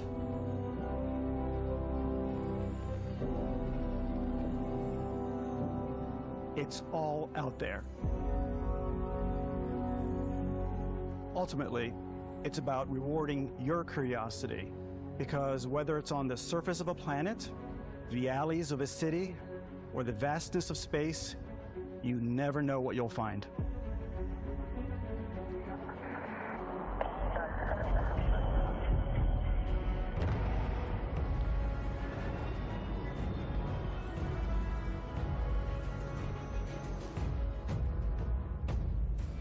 Space exploration is possible thanks to your ship. Wahrscheinlich ein bisschen, wie das Your mit den ship is Raumschiffen almost laufen like wird. having another character or home you can make all your own.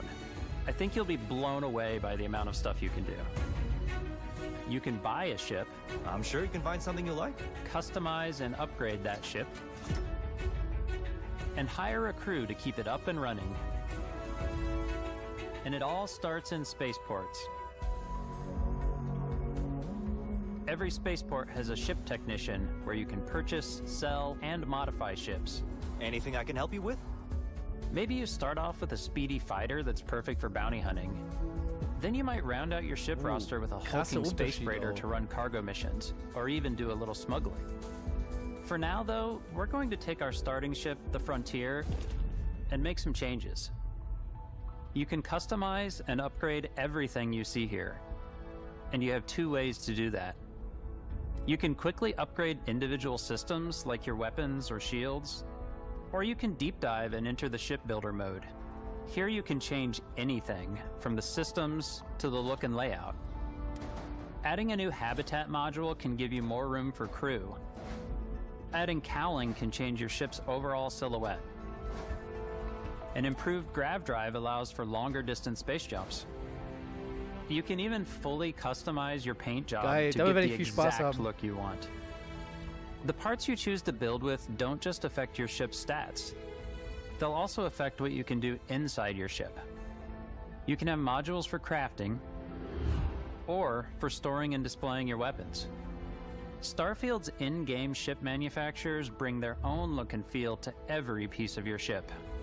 From living quarters to cargo holds, ich kann mir nicht vorstellen, das ist so viel Detail drin und so viel Variabilität. Ey, wenn das reibungslos technisch läuft beim Launch. Our modified Frontier is a practical ship, but with a little creativity, your ship can look like almost anything you want. It's a bit odd, but one of my favorite ways of customizing ships is I make them look like animals. The HMS Platypus, as I called it, where it had like a giant tail to it. And we've done spiders. Digga, was sind das für Schiffe? So it's really Optimus Prime. whatever your imagination is. And while you can build your home among the stars the way you want to, you're probably not the only person who will call your ship home. Ready to lift off when you are, Captain. Engines ready. The Frontier is fueled and ready, Captain. Some of the members of Constellation can join you on your journey. These companions can serve on your crew, and they'll always be there when you travel. We'll be traveling together until we either find an artifact or this lead runs dry. Aber das ist im finalen Game übrigens so ist, ich fand das nice. Lip-Syncing und Voice-Acting hat das gerade ziemlich nice gewirkt. As well as unique quest lines. Eventually, some friendships might blossom into romance. I don't know that I've ever really loved anyone except you. And if you're looking for a little extra help on your ship, you can always hire additional crew at spaceports. Got any room on your ship for someone like me? You'll also meet potential crew members out in the world.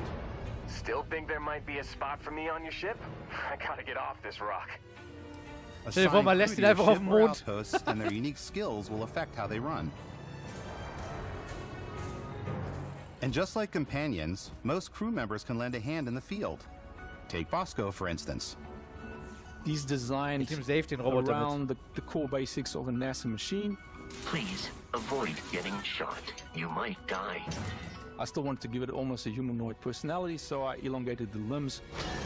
This tends to make him feel more human-like and give him a little personality. It is a shame exploration requires so much bloodshed. Using the shipbuilding tools and crew selection features in Starfield, you'll be able to build and captain the ship of your dreams.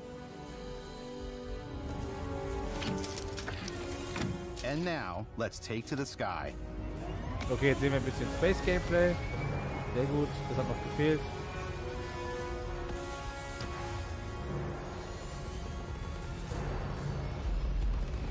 Ja, ich bin auch gespannt, was die Modder draus machen.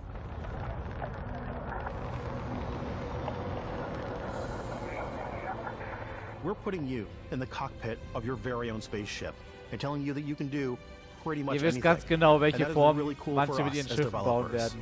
Leute, ihr wisst ganz genau, was uns erwartet.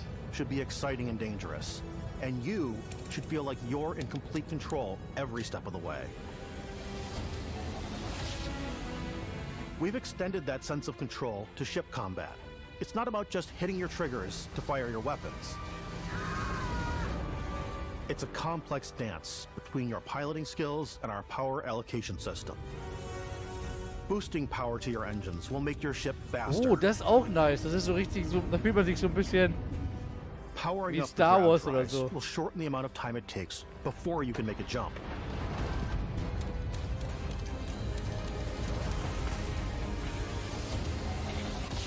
And moving your power to your weapons and shields means you're ready for a fight.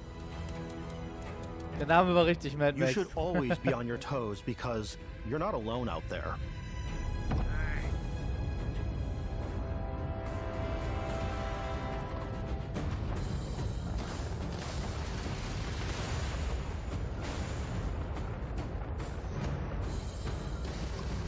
Unlocking the targeting control system skill will allow you to zero in on specific subsystems of the ship you target.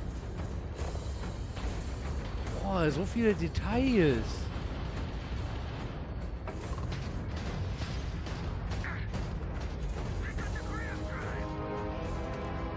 After destroying an enemy ship, you can loot the remains from your cockpit. You can always turn any ship that engages you into scrap. Und schon wieder was für die Loot Goblins. But you can also take a more personal approach by docking with the enemy vessel and boarding their ship. Oh, wie in Black Flag, die Entscheidung. Finde ich nice. Und dann looten.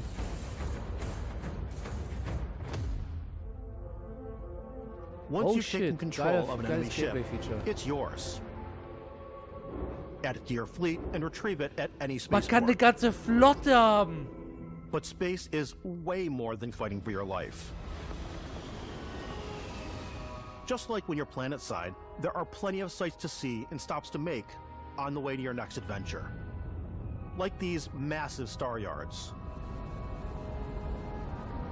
Walk the halls, talk to the crew, maybe get talked into buying a whole new ship. A civilian in my star yard. Let's see about getting you a proper ship. One worthy of you. Geiles Tattoo. Maybe you'll dock with a gigantic battleship, like the UC Vigilance.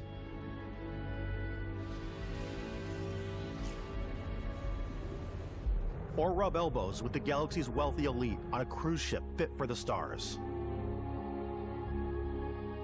There are plenty of personal encounters to be had as well. You can hail any ship you come across to trade, swap info, or maybe even commit an act of piracy. Let's do this. When I'm playing, I generally go crazy. I definitely go like the more piracy routes. I want to take over ships. I'm going to board ships. I'm like, this is now mine. I steal all the sandwiches and put them, you know, in my cargo hold that I have specifically for sandwiches. I don't want to play this hero, but I want to go out and just start taking things from people as quickly as possible. Some strangers might be looking for a little human connection in the darkness of space.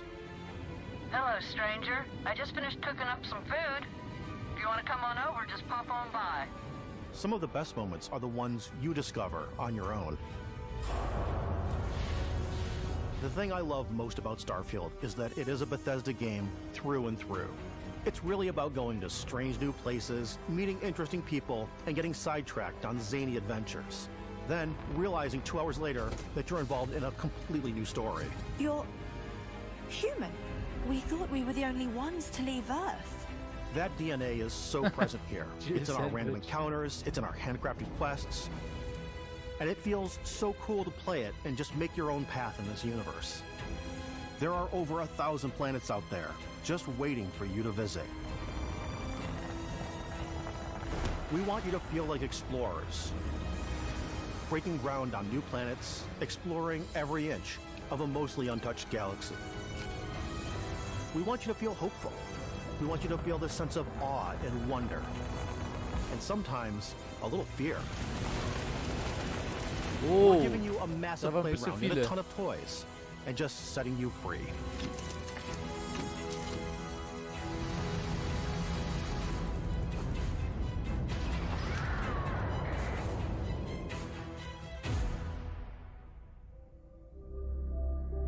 Hey everybody, we've shown you so much stuff, but we thought we'd just take a little break and show you something a little bit different. You know, we put so much detail into our game worlds, and we love the opportunity to bring that into the real world with our collector's editions. And for this game, we've done a watch. It is the Constellation Explorer's Watch. This is the watch that you actually get in the game that acts as part of your HUD, where it's the compass and then environmental information. It connects to your phone to give you notifications and other information, and we've also designed this really cool case that it comes with, Istvan. Yeah, we really took as much care and designed this case as we did the watch. Our attention to detail in the game totally translates to this.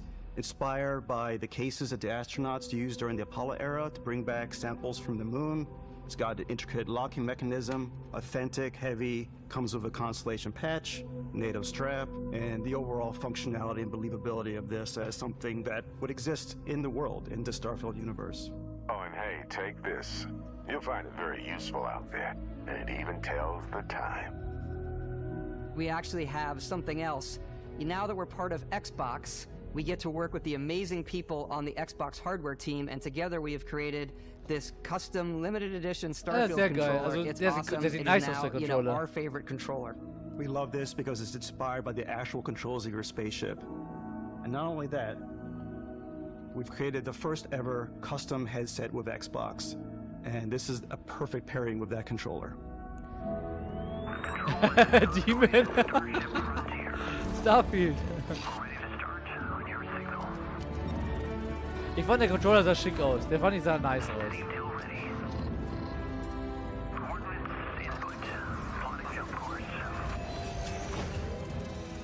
Also ich werde das jetzt, also ich kann ja nicht mehr extra kaufen oder so. Ich habe einen Elite-Controller und werde dabei bleiben. Aber ich finde, der sieht cool aus.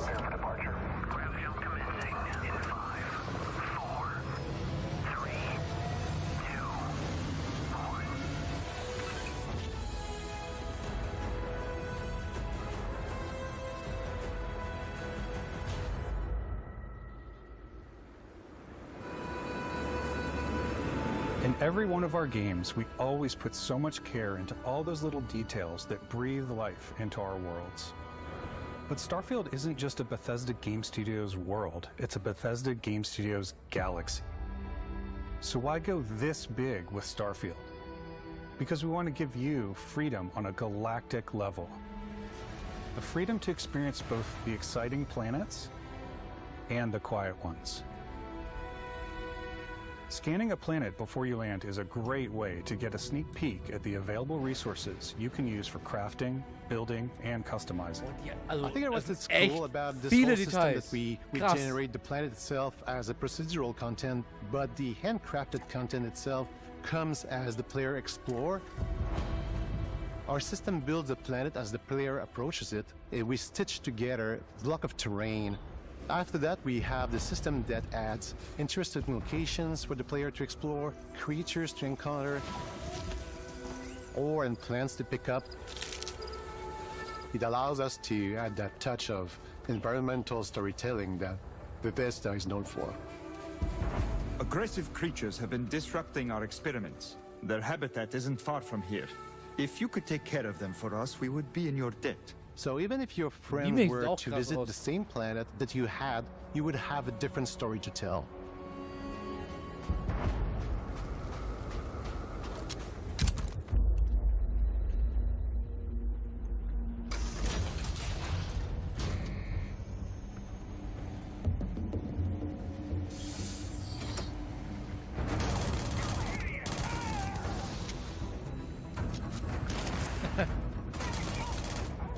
Ey, die haben echt, also das Gameplay sieht deutlich runder aus, als es vorher war.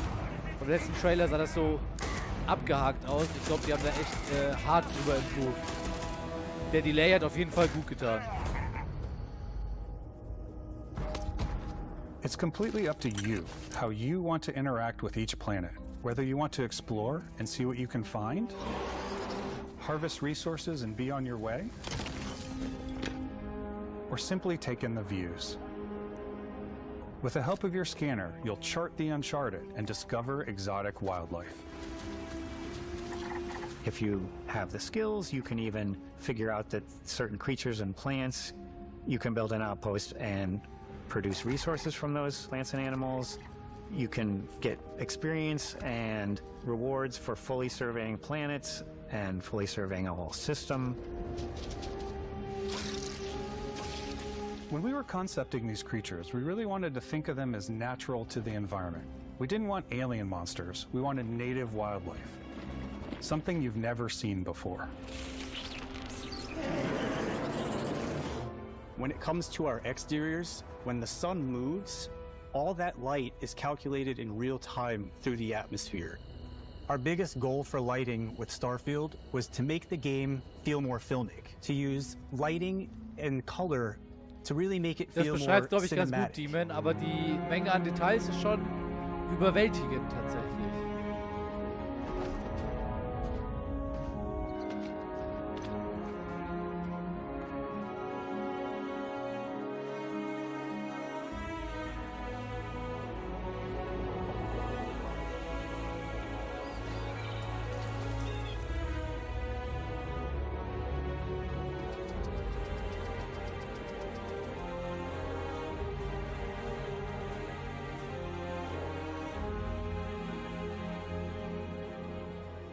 After some exploring, you can find a spot to set up a base camp. Outposts can be built almost anywhere on any planet. And the habitat modules come in all shapes and sizes, filling all different purposes. You can even live in them. Assign crew and companions to work at your outposts for added bonuses and set up extractors to harvest resources while you're away. Something cool we have this time is we have a new fly cam where you can toggle between on-foot building, or you can now use a top-down isometric camera, which helps plan out larger parts of the outpost and placing those larger halves. So that way you can really plan your structures and what the overall feel of your outpost is. And then when you're on your feet, you can really decorate and fine-tune things much easier. Gut, der Bildmodus ist auf jeden Fall auch angenehmer so.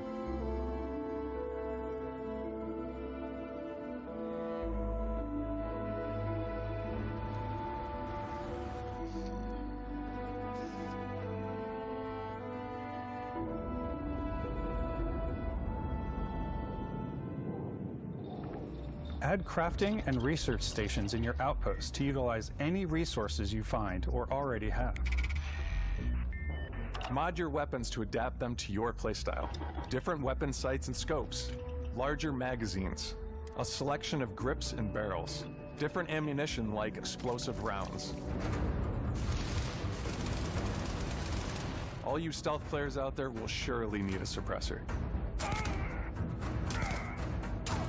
Nice, dass man auch Stealth-Gameplay, You can also choose to go hands-on with melee weapons. I think it's always a delicate balance between like what's realistic, what's sim, and what's Hollywood. And I think we sort of err on the side of like what's fun for the player. With Starfield, we've completely overhauled our combat. It's more dynamic, the animations are more fluid. It just feels great. We probably have more mods and more weapons in this game than I want to say any other game we've done before. There's a lot of variety. Upgraded gear is just one of the many factors to pay attention to when engaging in combat. You may need to switch things up based on your environment. Gravity is different for each planet, and boost packs are excellent for getting around. And for giving you an edge in combat. Sometimes you'll even feel like you're flying. Geil, dass die Gravitation auch immer anders ist, ist nice. Zero gravity environments pose a different challenge. Firing a ballistic weapon in zero G will actually push you backwards. Oh, so viele Energy Details, weapons, on the Alter. other hand, offer a more stable shooting experience. We also have mag weapons. These are high-powered electromagnetic induction ballistic arrays. Each barrel has its own targeting laser and can dish out some serious damage.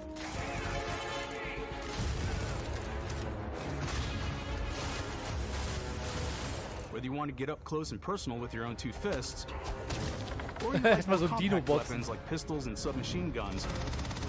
Or maybe you prefer something bigger.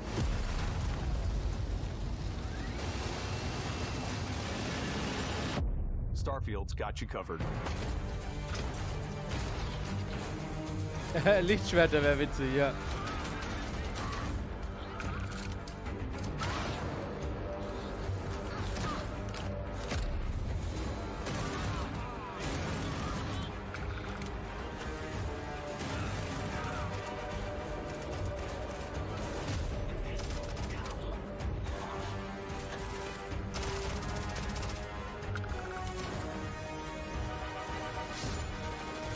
Da war zumindest ein Schwert.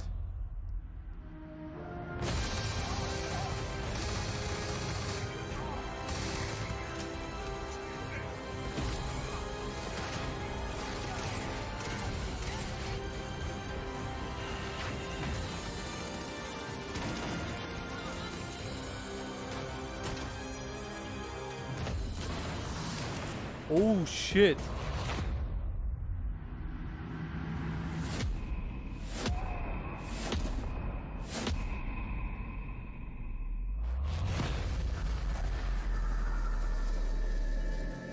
What?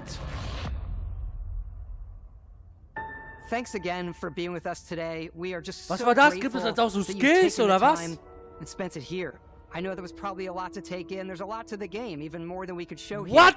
You know, as we play it, we're Kannst du da always nicht sharing aufhören? these unique and special moments that only a game like this can bring.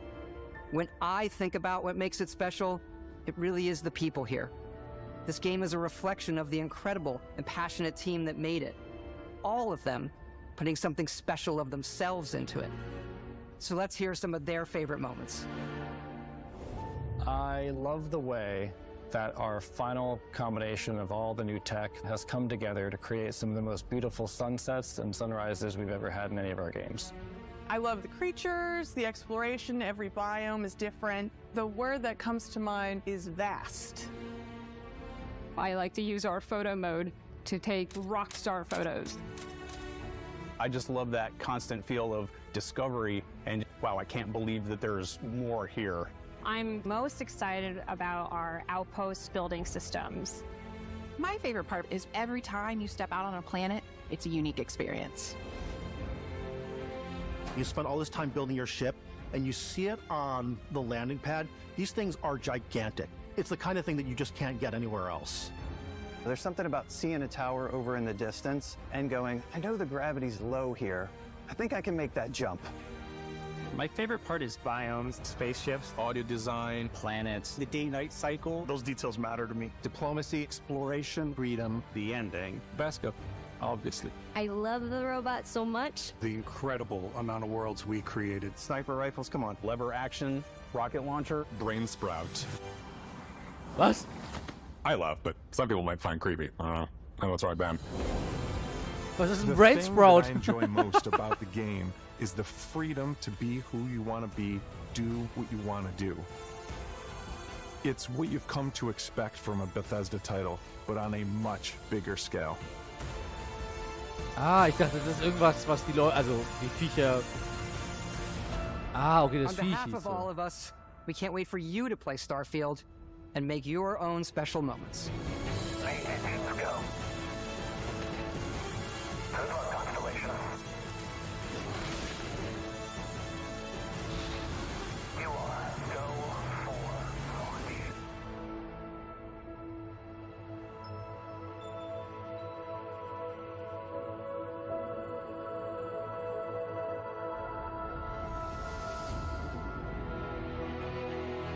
Ja, 6. September. September wird voll, Leute. September und Oktober sind echt voll.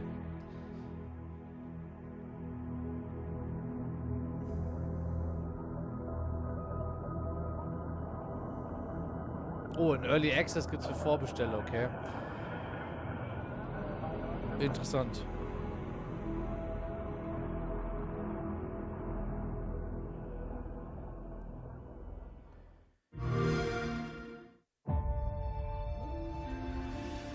Jetzt kommt noch der Closer.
So, Leute.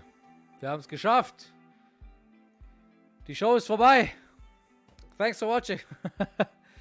Ja, was sagt ihr? Was ist eure Meinung? Was denkt ihr? Gute Show, schlechte Show? Ah, Mel, wir sind gerade am Ende. Wir hatten gerade jetzt, glaube ich, was war es? Eine Dreiviertelstunde pures Gameplay zu Starfield. Gibt auf jeden Fall eine Menge zum Nachholen, wenn du es verpasst hast. Schau gerne dann den Rest nochmal an. Ruffy sagte schon, September wird krass. Konzentriere mich auf jeden Fall auf Cyberpunk und Starfield, ja. September, Oktober sind sehr voll. Ich muss sagen, das Starfield-Gameplay sah tatsächlich sehr, sehr gut aus. Sehr spannend. Es ist eine Menge Detail mit drin. Es ist von der schieren Größe ist es wirklich unfassbar. Was mir natürlich auch ein bisschen Grund zur Sorge gibt. In der Größe technisch stabil zu bleiben, ist ein schwieriges Unterfangen. Und es ist auch immer so ein bisschen die Sorge, ich will halt nicht, dass die Welten leer sind und ich irgendwie Fragezeichen hinterherlaufe, nur um irgendwelche Dinge einzusammeln und so. Es ist schwierig, bei der schieren Größe das auch spannend zu machen. Oh, läuft doch gar keine Musik mehr. Schade. Dann lasse ich mal kurz bei uns auch ein bisschen Hintergrundmusik laufen, während wir über das Ende quatschen. Hier, Background Music, no Copyright. Lass mal da ganz entspannt irgendwas laufen. So, ich mache die Werbung nur in der Zwischenzeit kurz Sturm, die am Anfang kommt. Light Darkness, schön, dass du da warst. Hat mich gefreut. Mach's gut. Wir sehen uns morgen beim Ubisoft Showcase. Und da können wir dann gerne noch weiter quatschen. Ja, wie gesagt, bei Starfield, die Anzahl der Details ist wirklich überwältigend. Das ist wirklich, wirklich, wirklich krass. Von daher schwierig, das auch stabil abzuliefern. Deswegen mache ich da ein bisschen Sorgen. Aber wenn alles das, was sie gezeigt haben, so funktioniert und wir das so machen können, dann ist das schon eine Nummer. Dann sah das schon wirklich, wirklich sehr gut aus. Man muss halt immer nur ein bisschen aufpassen bei solchen Versprechungen. Sonst, beim Rest der Show muss ich sagen, also es war cool, ein bisschen was zu Fable, es war cool an den Inhalten, es waren ein paar schicke Dinger mit dabei, es war ein bisschen artsy, ein bisschen verschiedene Genres, viel im Game Pass, ein bisschen Third Party, viel First Party. Ich fand Clockwork sah cool aus, ein paar neue APs waren mit dabei. Aber der richtige Banger, Leute, muss ich sagen, hat mir gefehlt. So, wirklich das, wo ich hier aufspringe und schreie. Wo ich mich so drauf freue. Das hat mir ein bisschen gefehlt. Star Wars definitiv interessant, wird es morgen bei Ubisoft mehr geben. Ja, Mel, verstehe ich. Definitiv. Ich bin halt jemand, der holt sich alle Plattformen, weil es einfach mein größtes Hobby ist. Deswegen schaue ich PlayStation und Xbox, weil ich beides dann spiele. Ja. Ein bisschen, wie gesagt, der Banger hat mir gefehlt. Der krasse Banger, auch wenn Starfield wirklich vielversprechend aussieht, wenn sie das auch so hinkriegen. Genau. Das ist meine Meinung. Schreibt eure Meinung gerne in die Kommentare. Ich sehe, ihr müsst alles schon los. Morgen um 19 Uhr ist dann Ubisoft. Genau, da gibt es dann auch Star Wars Gameplay tatsächlich. Kommt da wieder rein, schauen wir uns die Show an. Da wird noch einiges sein. Genau, ich werde Ubisoft streamen.